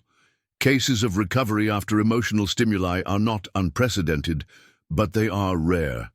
Her daughter's voice seems to have awakened something in her. Would you like to come as soon as possible?" Robert looked at Lily, who was playing happily unaware that her life was about to change again. How would he tell her that her mother had woken up? How would a 6-year-old child process the fact that she would have to choose between two families who loved her? "Doctor, is she mentally okay? Does she remember everything?" "There are some memory gaps due to the trauma, but she clearly remembers Lily and the circumstances that led her to leave her with Connie. She is very anxious to see her daughter." Robert hung up the phone, his heart in turmoil. Betty, who had overheard part of the conversation, approached with a worried expression. "Mr. Caldwell, Emily, she woke up from the coma. She wants to see Lily." Betty covered her mouth with her hands. Both understood the complexity of the situation. Emily was the biological mother and had legal rights over Lily, but the girl had formed deep bonds with them. How would they navigate this situation without further traumatizing the child? "Are we going to tell her?" Betty asked. "We have to tell her, but very carefully." They called Lily to the living room and sat with her on the couch. The girl immediately noticed that something important was happening. "Daddy Robert, you look strange. Did something bad happen?" "No, my love. Actually, it's good news, but it might confuse you," Robert began delicately. "Remember when we visited your mother in the hospital?" "I remember. She was sleeping." "She woke up, Lily. Your mother Emily woke up and really wants to see you." Lily's eyes widened, a mixture of joy and fear passing through her little face. "She really woke up? Is she going to be okay?" "Yes, my dear. Doctors say she's going to recover." Does that mean I'm going to have to go live with her?" The question that everyone feared had been asked with the brutal honesty of childhood. Robert hugged Lily, feeling his own heart break.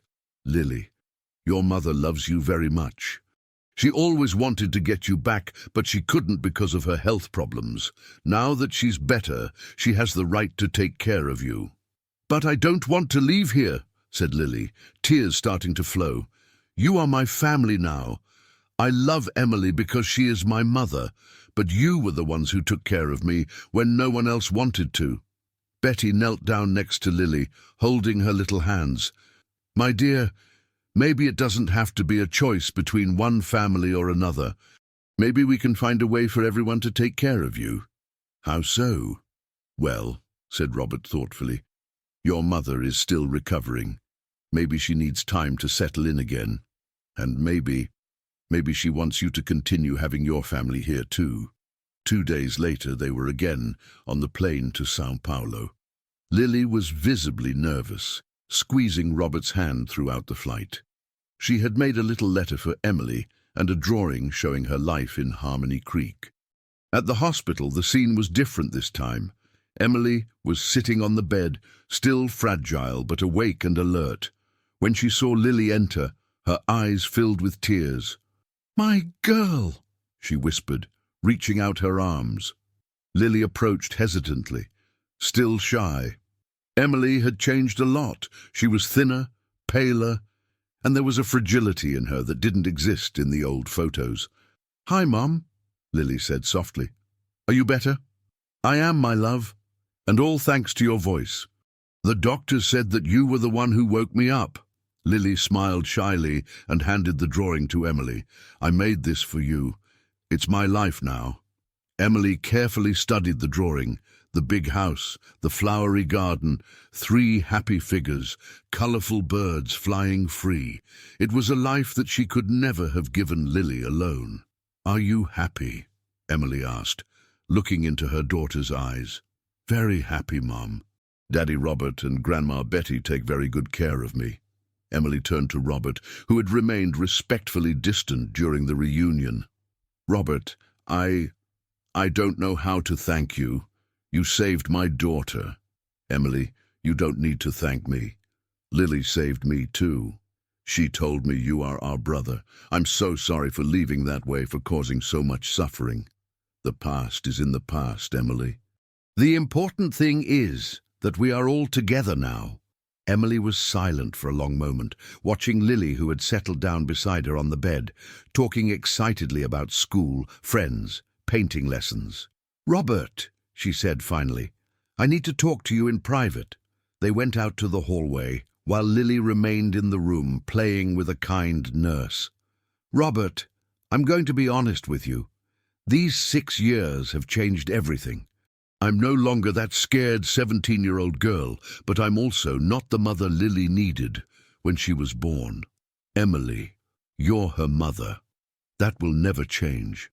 But you were the one who gave her the stability that I never managed to offer.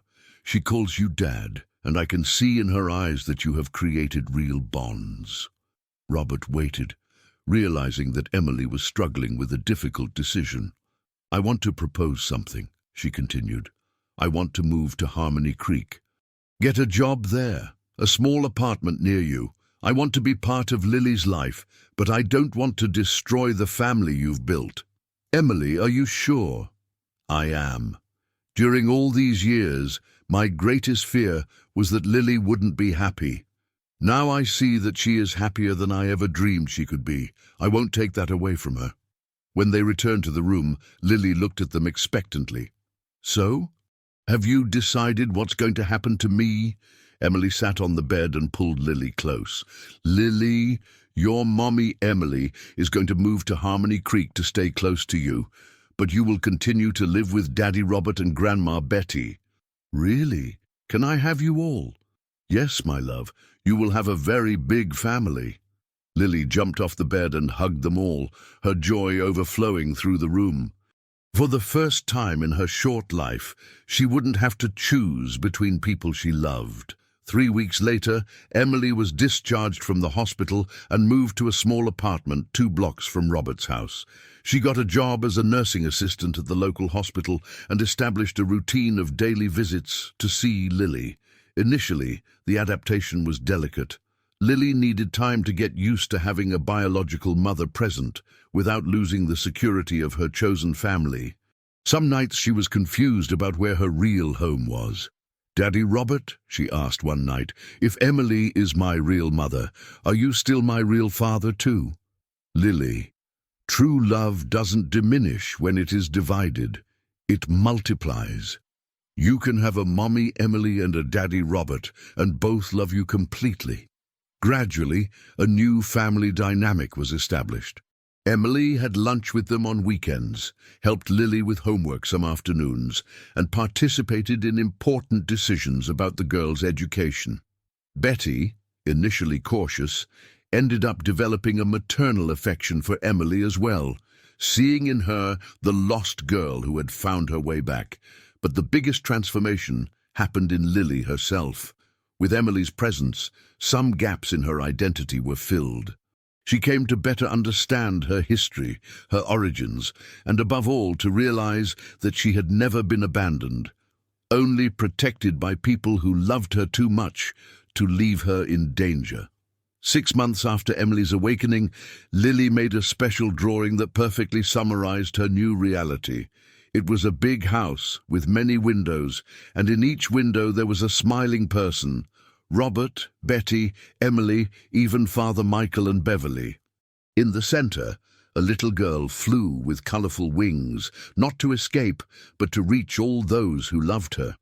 "It's my complete family," she explained to Emily. "Everyone who takes care of me."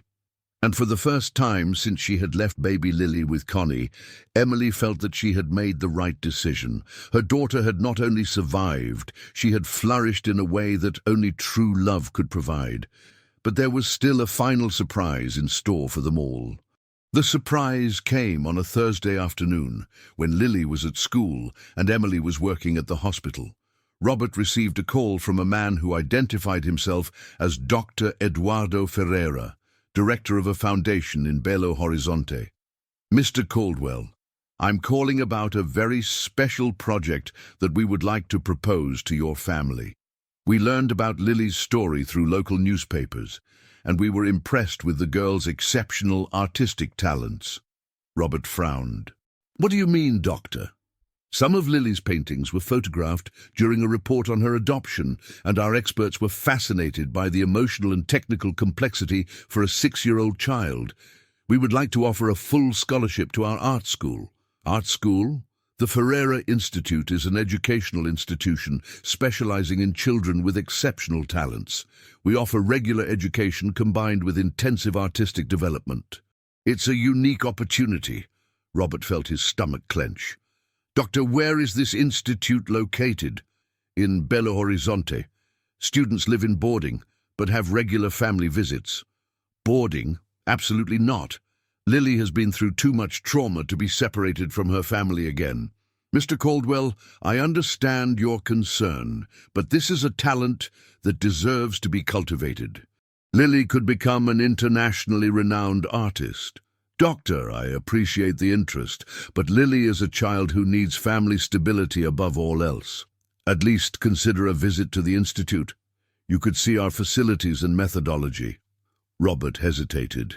He didn't want to deprive Lily of opportunities, but he also couldn't imagine separating her from the family they had fought so hard to keep together. When Emily arrived for dinner that night, Robert told her about the call. Her reaction was immediate and categorical.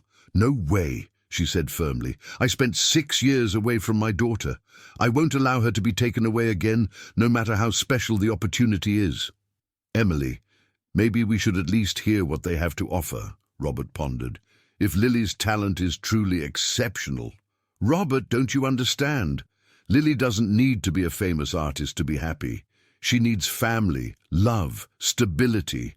She already has those things here."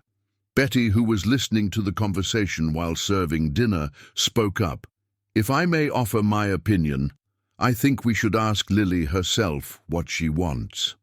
When Lily arrived from school, they sat with her in the living room to explain the proposal. The girl listened attentively, her big eyes fixed on each of their faces as she processed the information.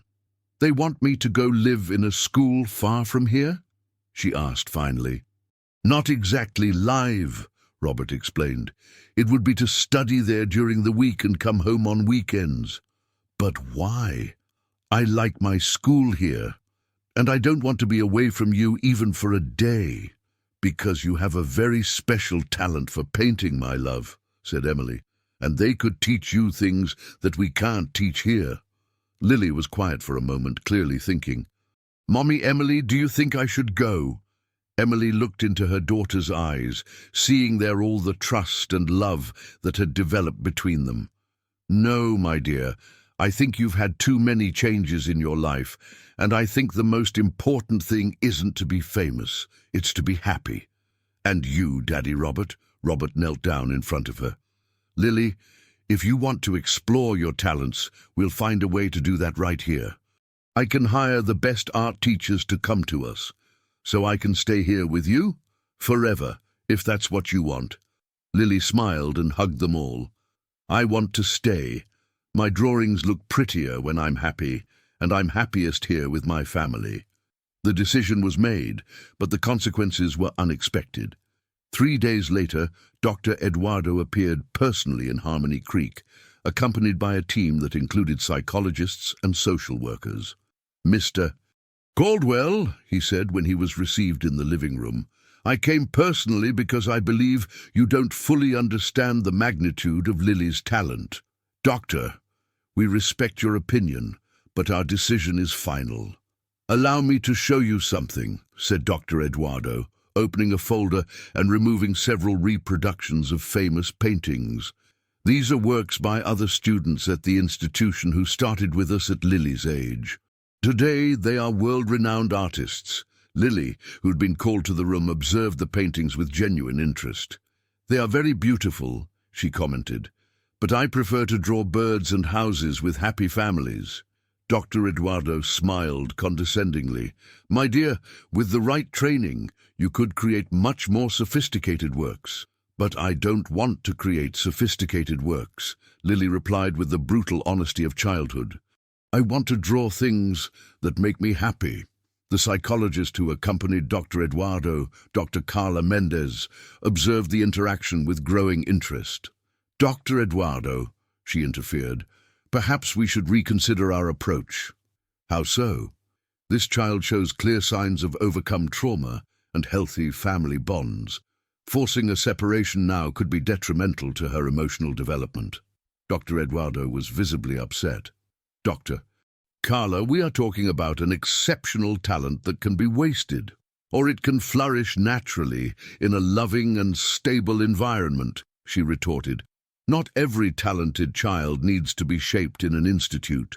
Some talents develop better with freedom and happiness." Lily approached Dr. Carla.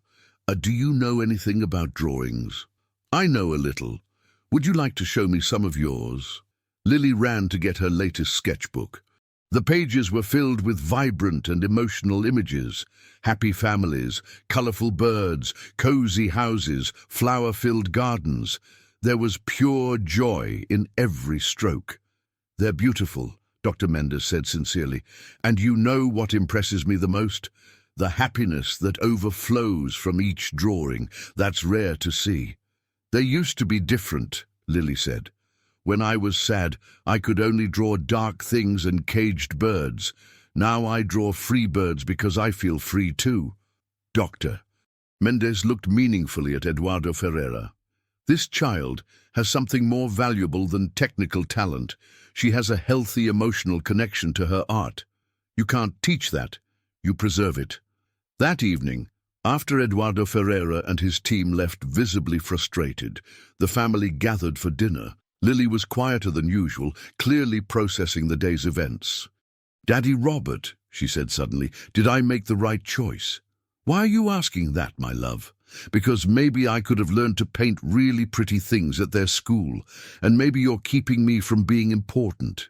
Emily took her daughter's hand. "Lily, you're already important. You're important to us, to everyone who knows you, to all the people who have been touched by your story. But what if I grow up and regret not going?" Robert knelt beside her. "Lily, I'm going to tell you a secret.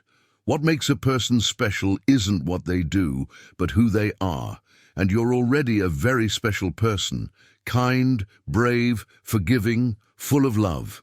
"Besides," added Betty, "who says you can't become a great artist staying here? We'll find the best teachers, the best materials. You can have all that without separating from those you love." Lily smiled, her worry dissipating. "So I can be a famous artist who lives with her family?" "You can be anything you want," Emily promised. "Artist, teacher, doctor, or just a happy person. The important thing is that it's your choice." A week later, they received an unexpected visit that would change their plans once again. Dr. Mendes appeared alone, without Eduardo Ferreira. "I came to make a different proposal," she said. "What if, instead of taking Lily to Belo Horizonte, we brought Belo Horizonte to Lily?" "What do you mean?" asked Robert. "I'm thinking of moving to Harmony Creek and opening a small art studio for talented children in the area. Lily would be my first student, but not the only one. She could develop her talents without separating from her family." The proposal was perfect. Lily would have access to the best art education available, but would remain in her safe family environment. In addition, other children in the area would also benefit. "Dr. Mendez," said Emily, "why would you do this for us?" "Because in 20 years of working with exceptional children, I've learned that talent without happiness leads nowhere. Lily has both, and that's too rare to be wasted or corrupted." 3 months later, the Art and Life studio was operating in a restored colonial house in downtown Harmony Creek. Lily was one of 12 children attending classes, developing not only her technical skills, but also her confidence and creativity. The project became a source of pride for the town. Children from ordinary families had access to quality art education, and Harmony Creek gained regional recognition as a center for the development of children's talents. But the biggest transformation happened in Lily herself. Her drawings evolved in technique and sophistication, but retained the joy and authenticity that had always characterized them. She wasn't being molded to be an artist. She was being encouraged to express her soul through art. And her soul, finally healed and complete, created works of a beauty that touched the heart of anyone who saw them. A year after the studio opened, life in Harmony Creek had found a perfect rhythm. Lily, now 7 years old, had become a confident and radiant child, dividing her time between regular school, art classes with Dr. Mendez, and precious moments with her family. Her paintings decorated not only her house, but also the hospital where Emily worked, and even some local businesses that asked to display her work. But it was on a Tuesday morning that an unexpected discovery changed everything once again. Betty was organizing the attic of the mansion, sorting through old objects that had belonged to Robert's parents, when she found a dusty box hidden behind old chests. "Mr. Caldwell!" she shouted from upstairs. "You need to see this." Robert climbed the attic stairs and found Betty holding an ornate wooden box with the Caldwell family crest engraved on the lid. "I've never seen this box before," he murmured, opening it carefully. Inside were old documents, family photos, and letters. But what caught his attention most was a sealed envelope with the inscription, "To be opened only after my departure, Eduardo Drummond." Eduardo was Robert's father, a rigid and traditional man who had passed away 5 years ago. The letter was addressed specifically to Robert, and with trembling hands he opened it.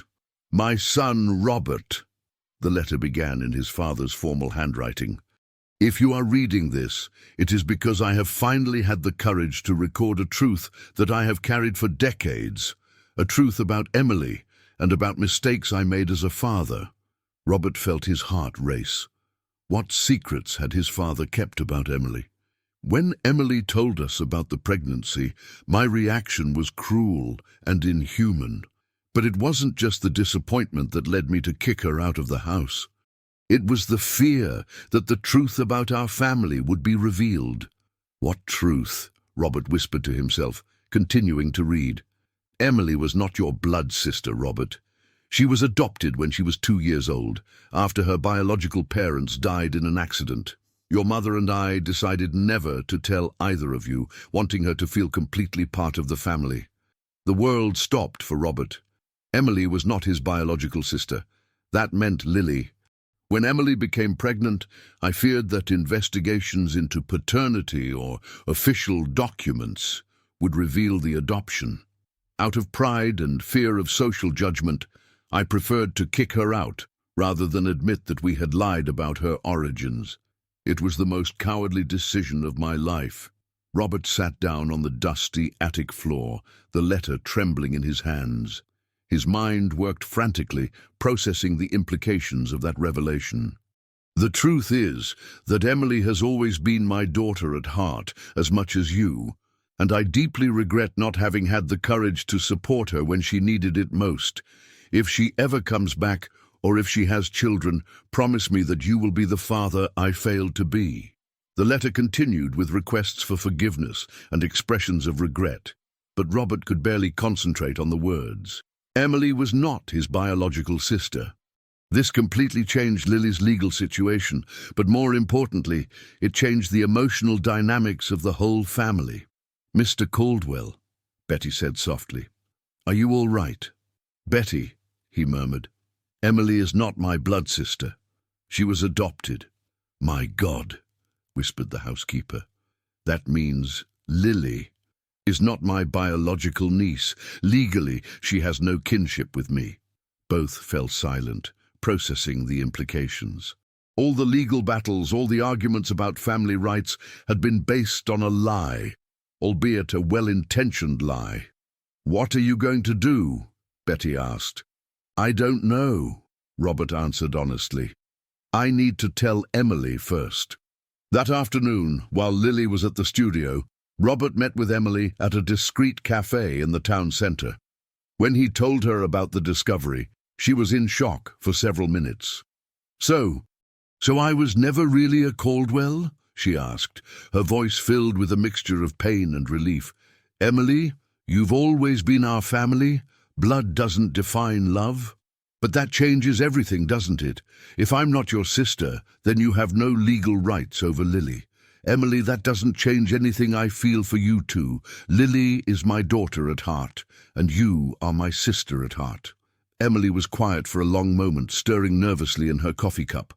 "Robert, there's something I need to tell you too. Something I found out when I was in the hospital in São Paulo." "What is it?" "I had some tests done when I was hospitalized, and I found out that I can't have any more children.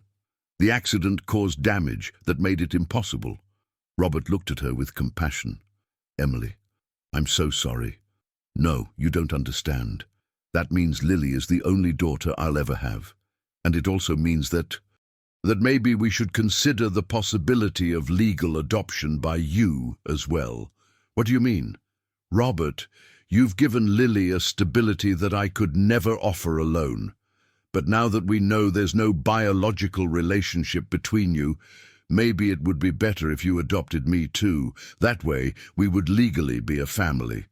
The proposal caught Robert completely off guard. "Emily, are you sure about this?" "I am.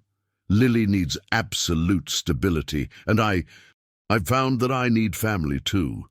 These months living near you have shown me what I've missed all these years." 2 weeks later, they were back in court, but this time with a completely different situation. Richard Peterson had prepared the papers for 2 simultaneous adoptions.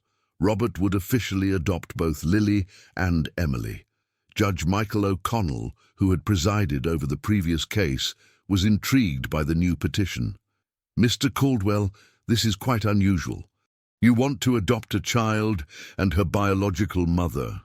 Your Honor, we discovered that there is no biological relationship between me and Emily. She was adopted by my parents when she was a child, but we never knew. Now we want to formalize what we have always felt, that we are a family at heart. And Miss Emily agrees with this?" "Yes, Your Honor. I want my daughter to have the security of a legally constituted family, and I want to be part of that family officially." The judge studied the documents carefully. "And the minor Lily? How does she feel about this?" Lily, who was present at the hearing, stood up from her chair. "Your Honor, does this mean I'm going to have an official daddy and mommy, and that no one can ever separate me from them again?" "That's exactly what it means, dear." "Then I want it very much. I've always wanted to have a complete family." The process was simpler than expected. With Emily agreeing and even requesting her own adoption, there were no legal obstacles. In less than 2 hours, Robert officially became the father of Lily and adoptive brother of Emily, in a family arrangement that was unconventional but legally sound. When they left the courthouse, Lily ran ahead, twirling with her arms open. "Now we're a real family," she shouted, her joy echoing through the square. That night they celebrated with a special dinner prepared by Betty. The housekeeper had officially become the family's grandmother, a position she embraced with all her heart. "You know what's the funniest thing?" Emily commented during dessert. "We spent so much time worrying about biological kinship, but in the end we discovered that family is really about choice and love. And about second chances," added Robert. "We've all had second chances in this story." Lily, who was drawing at the table, looked up. "Daddy, can I ask a question?" "Sure, my love." If you're not blood siblings, but now you're legal family, and if you're both my parents, what exactly does that make you? The question made everyone laugh. The family setup was truly unique. Robert had adopted both the daughter and the mother, creating a situation where he was Lily's father and Emily's adoptive brother simultaneously. "I think we're a special family," Emily replied. "A family that was formed in a different way, but that loves each other the same way as any normal family." "Better than normal," Lily said. "We're extraordinary." That night, after Lily fell asleep, Robert sat in his office looking out the window at the garden where it had all begun. 2 years ago, he was an empty and lonely man. Now he had an adorable daughter, a recovered sister, and a housekeeper who had become the family's grandmother. But more importantly, he had learned that family wasn't about DNA or social conventions. It was about choosing to love someone every day, about protecting the vulnerable, about creating a home where everyone felt safe and valued. The journey had been long and full of challenges, but each obstacle had strengthened the bonds between them. And now, finally, they had not only mutual love, but also the legal security that guaranteed that nothing and no one could separate them. In the bedroom, Lily slept peacefully, hugging the teddy bear that Emily had brought from the hospital. In her dreams, she flew with colourful birds over a town where all families were happy and where no child was ever alone or without love. Tomorrow would be another day in the life of the Caldwell family, unconventional, not traditional, but absolutely perfect in its own unique way of existing. 2 years had passed since the official adoptions, and the Caldwell family had found a harmony that seemed impossible at the beginning of this journey. Lily, now 9 years old, had become a confident and talented girl, recognized regionally for her paintings that continued to capture the essence of joy and overcoming. The Art and Life studio had expanded, now serving children from 5 neighboring towns. Dr. Mendez had married the local doctor, Dr. Roberto Santos, and they had adopted an 8-year-old girl named Beatriz, who had become Lily's best friend. Dr. Mendez herself always said that Lily had taught her that true success in art came from genuine happiness, not from pressure for perfection. Emily had settled completely into her new life. Promoted to nursing supervisor at the Harmony Creek Hospital, she had found not only professional stability, but also personal stability. 6 months ago, she had started dating Marcos Oliveira, a history teacher who had come to town to teach at the school where Lily studied. "Daddy," Lily said one Saturday morning while helping Robert prepare breakfast, "do you think Carol, Mommy Emily, is going to marry Professor Peterson?" Robert smiled, watching Emily and Richard talking animatedly in the garden as she showed him the flowers she had planted. "What do you think, my love?" "I think so. She gets that goofy smile when she's around him," Lily said with the precocious wisdom that had always characterized her. "And he's cool. He taught me how to make paper airplanes that fly super far. And how would you feel if they got married?" Lily stopped stirring the eggs for a moment, thinking, "I think it would be good. Emily deserves to be happy, and Richard is practically family anyway. Besides, our house is big enough for everyone." Lily's emotional maturity never ceased to impress Robert. The girl who had been found traumatized and distrustful had become a child capable of embracing change with optimism and generosity. That afternoon, as the family gathered for their traditional Sunday lunch, a routine that had been established after the adoptions, Richard made an announcement that would once again change the family dynamics. "Well," he said, visibly nervous, "Emily and I have something important to tell you." Lily stopped eating and looked at them intently. Betty, who at 64 had become the unofficial matriarch of the family, smiled as if she already knew what was coming. "Richard asked me to marry him," Emily said, showing a simple but beautiful ring, "and I said yes." Lily jumped out of her chair and ran to hug them both. "I knew it. I knew you were going to get married." Robert stood up and hugged Emily first, then Richard. "Welcome officially to the family, Richard, although you've been part of it for months." Thank you, Robert. And I want you to know that I don't intend to change anything in the dynamics you've built. Lily will always be your daughter. Emily will always be your sister. I just want to be part of this extraordinary family. Betty approached with tears in her eyes. One more son to take care of, she said, hugging Richard. This house is getting more and more full of love. The plans for the wedding were simple and intimate, exactly as Emily had always dreamed. The ceremony would be at St. Mary's Church, the same place where the whole story had begun, in a twist that deeply pleased Father Michael, who personally offered to officiate the union.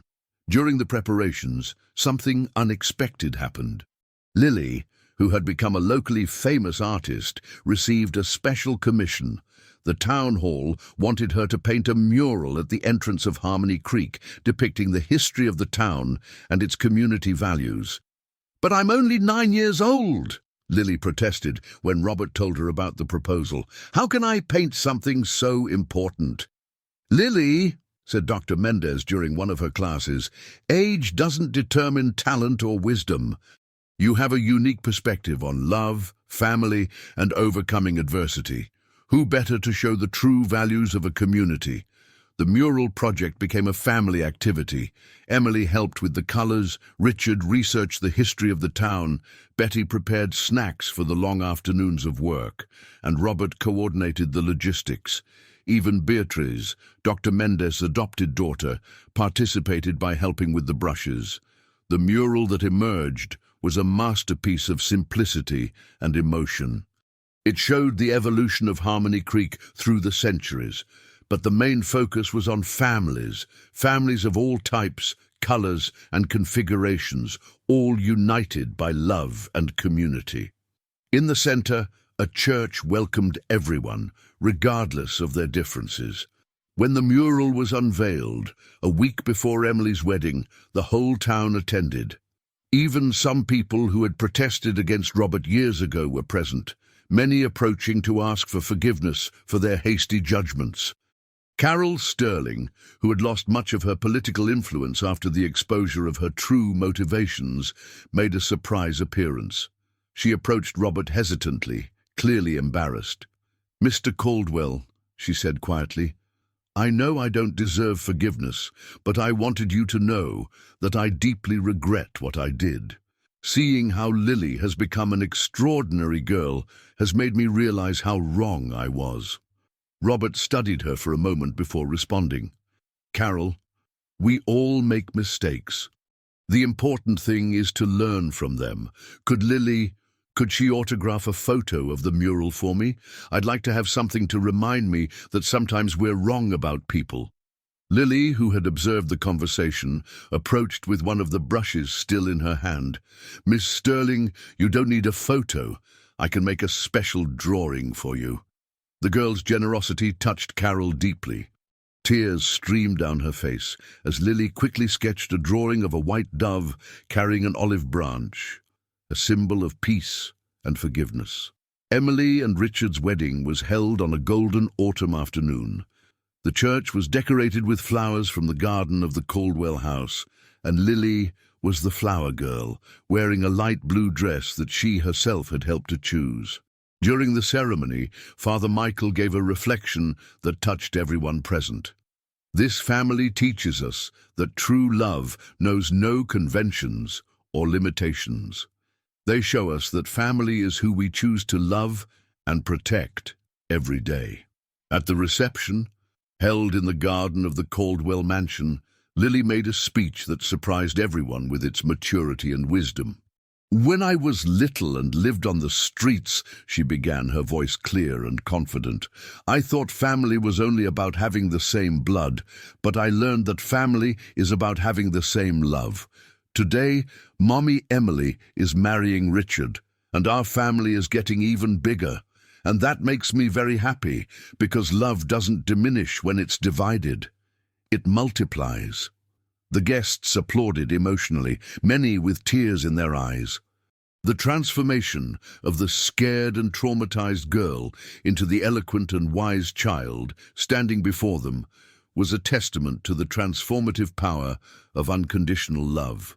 Later, when the guests had left, and the family was gathered on the porch watching the stars, Richard asked a question that had been on his mind for weeks. "Lily, can I ask you a personal question?" "Sure, Daddy Richard." The girl had naturally started calling him that after the engagement. "Do you remember what it was like before you came to live here?" Lily was quiet for a moment, looking at the stars. "Yes, I remember. It was very sad, and I was very scared. But you know what? I think I needed to go through all that to get here." "What do you mean?" "If I hadn't lived on the streets, Daddy Robert would never have found me at the church.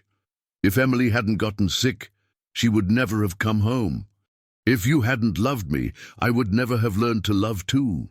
Emily hugged her daughter tighter. "You're right, my love. Sometimes bad things happen so that good things can exist." "And now," Lily said with a radiant smile, "we have the most beautiful family in the world. Not because we're perfect, but because we choose each other every day." That night, as the house quieted down, Robert made his usual nightly rounds, checking that all the doors were locked and that everyone was safe. When he passed by Lily's room, he found her still awake, drawing by the light of the lamp. "Still awake, my love?" "I'm making a special drawing," she said, showing the sheet. It was a portrait of the entire family: Robert, Emily, Richard, Betty, herself, and even Dr.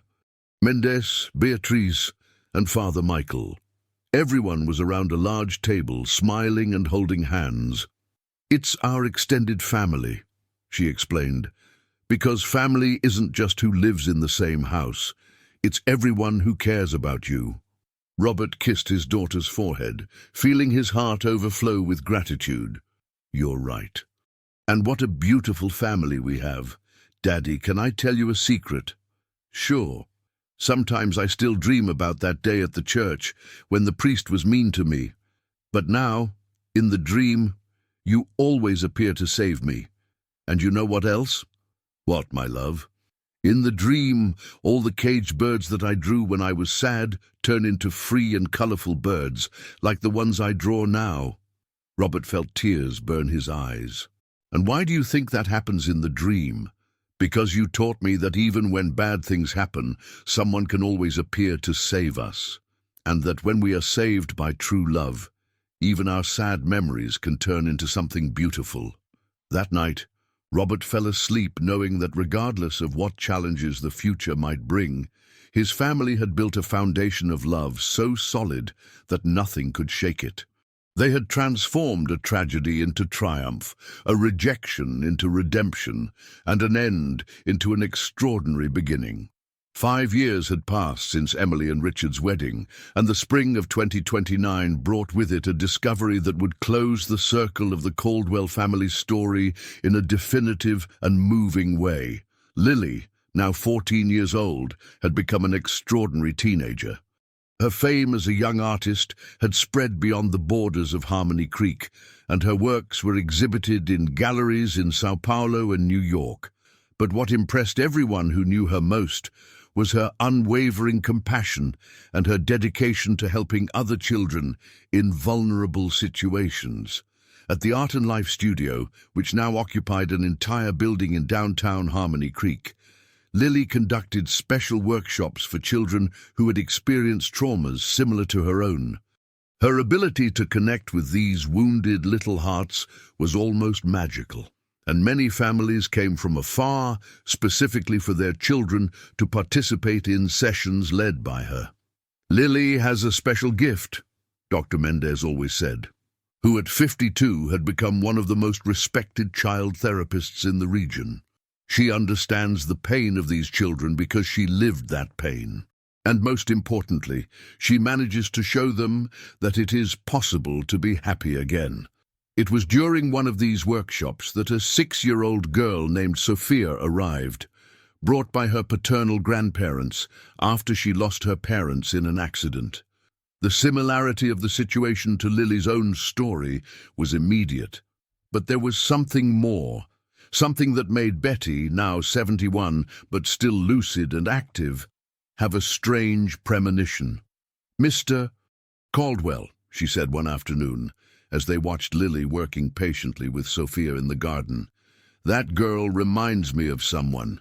I can't put my finger on who, but there's something familiar about her. Robert, now 52 and with completely grey hair, observed the two girls. Sophia was blonde with blue eyes, completely different physically from Lily, but there was something in her posture, in her way of smiling shyly, that really awakened a feeling of familiarity. Maybe it's just because she's going through the same situation that Lily went through, he suggested, but Betty shook her head. No, it's something more specific.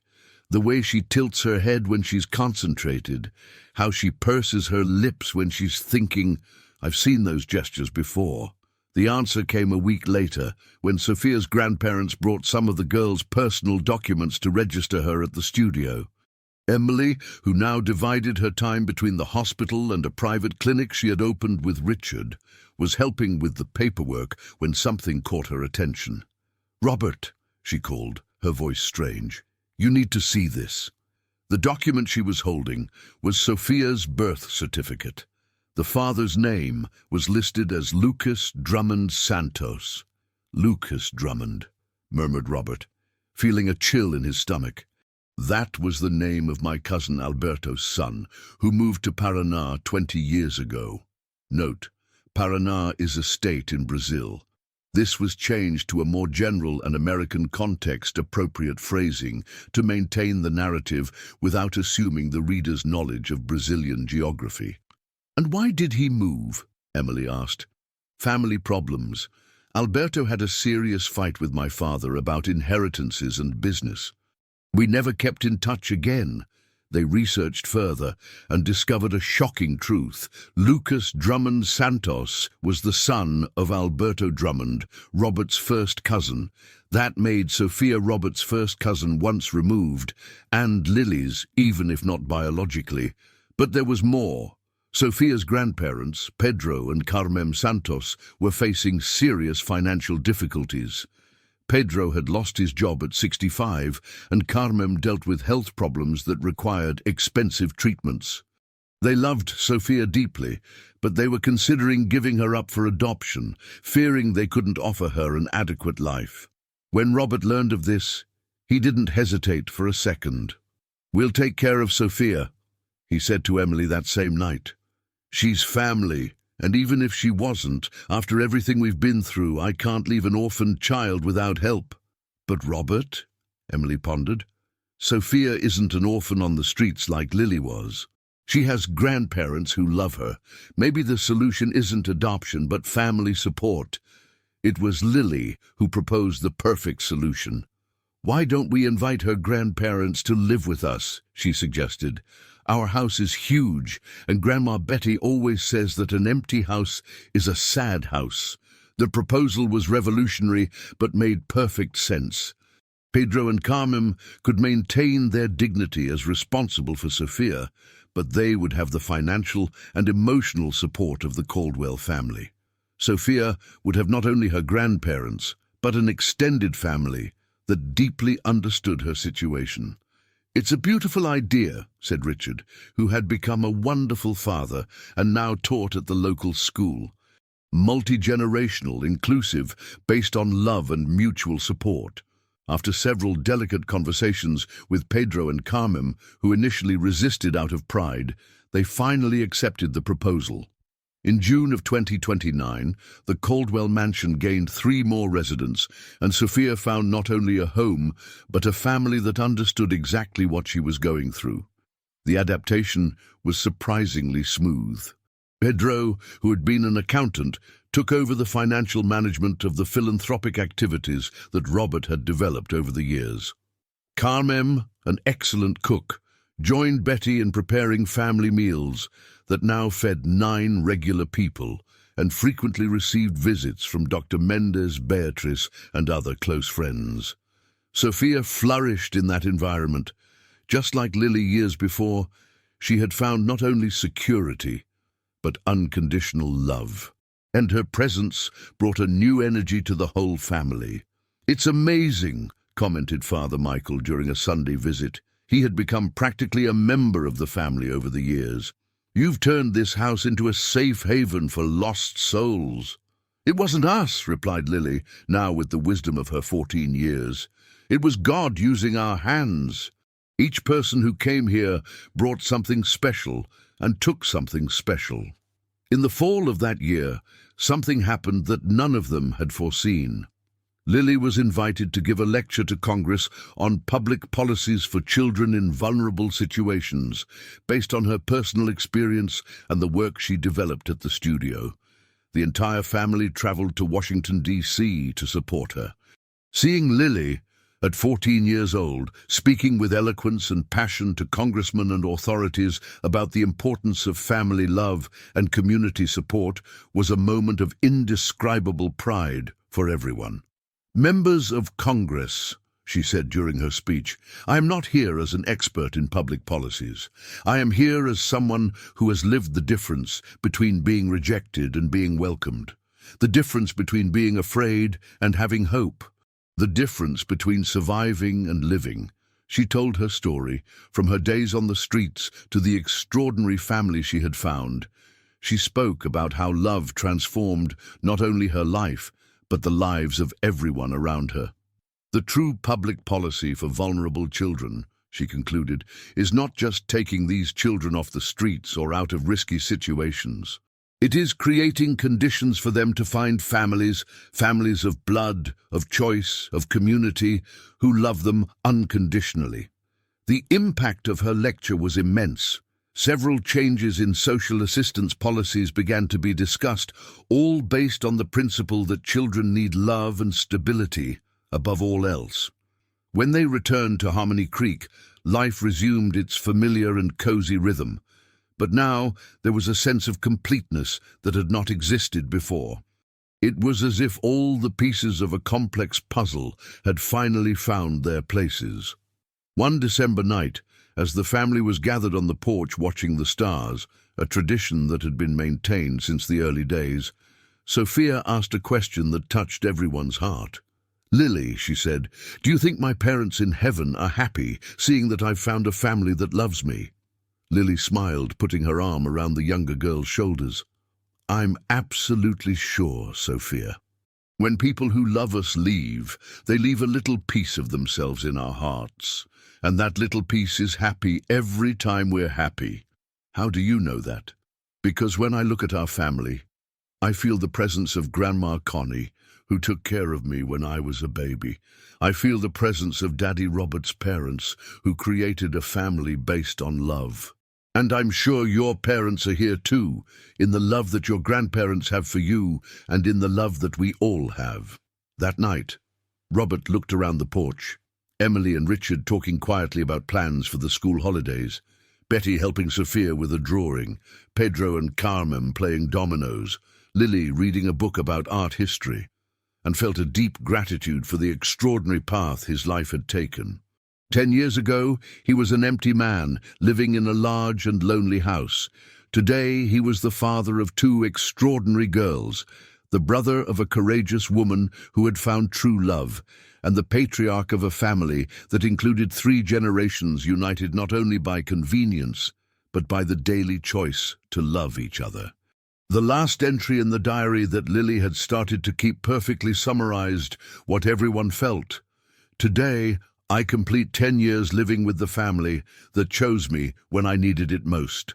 I learned that family isn't about being perfect or never having problems. It's about facing problems together, about choosing each other every day, about transforming pain into love and fear into hope. Our house may seem too full for some people, but for us, it is exactly the size of our love.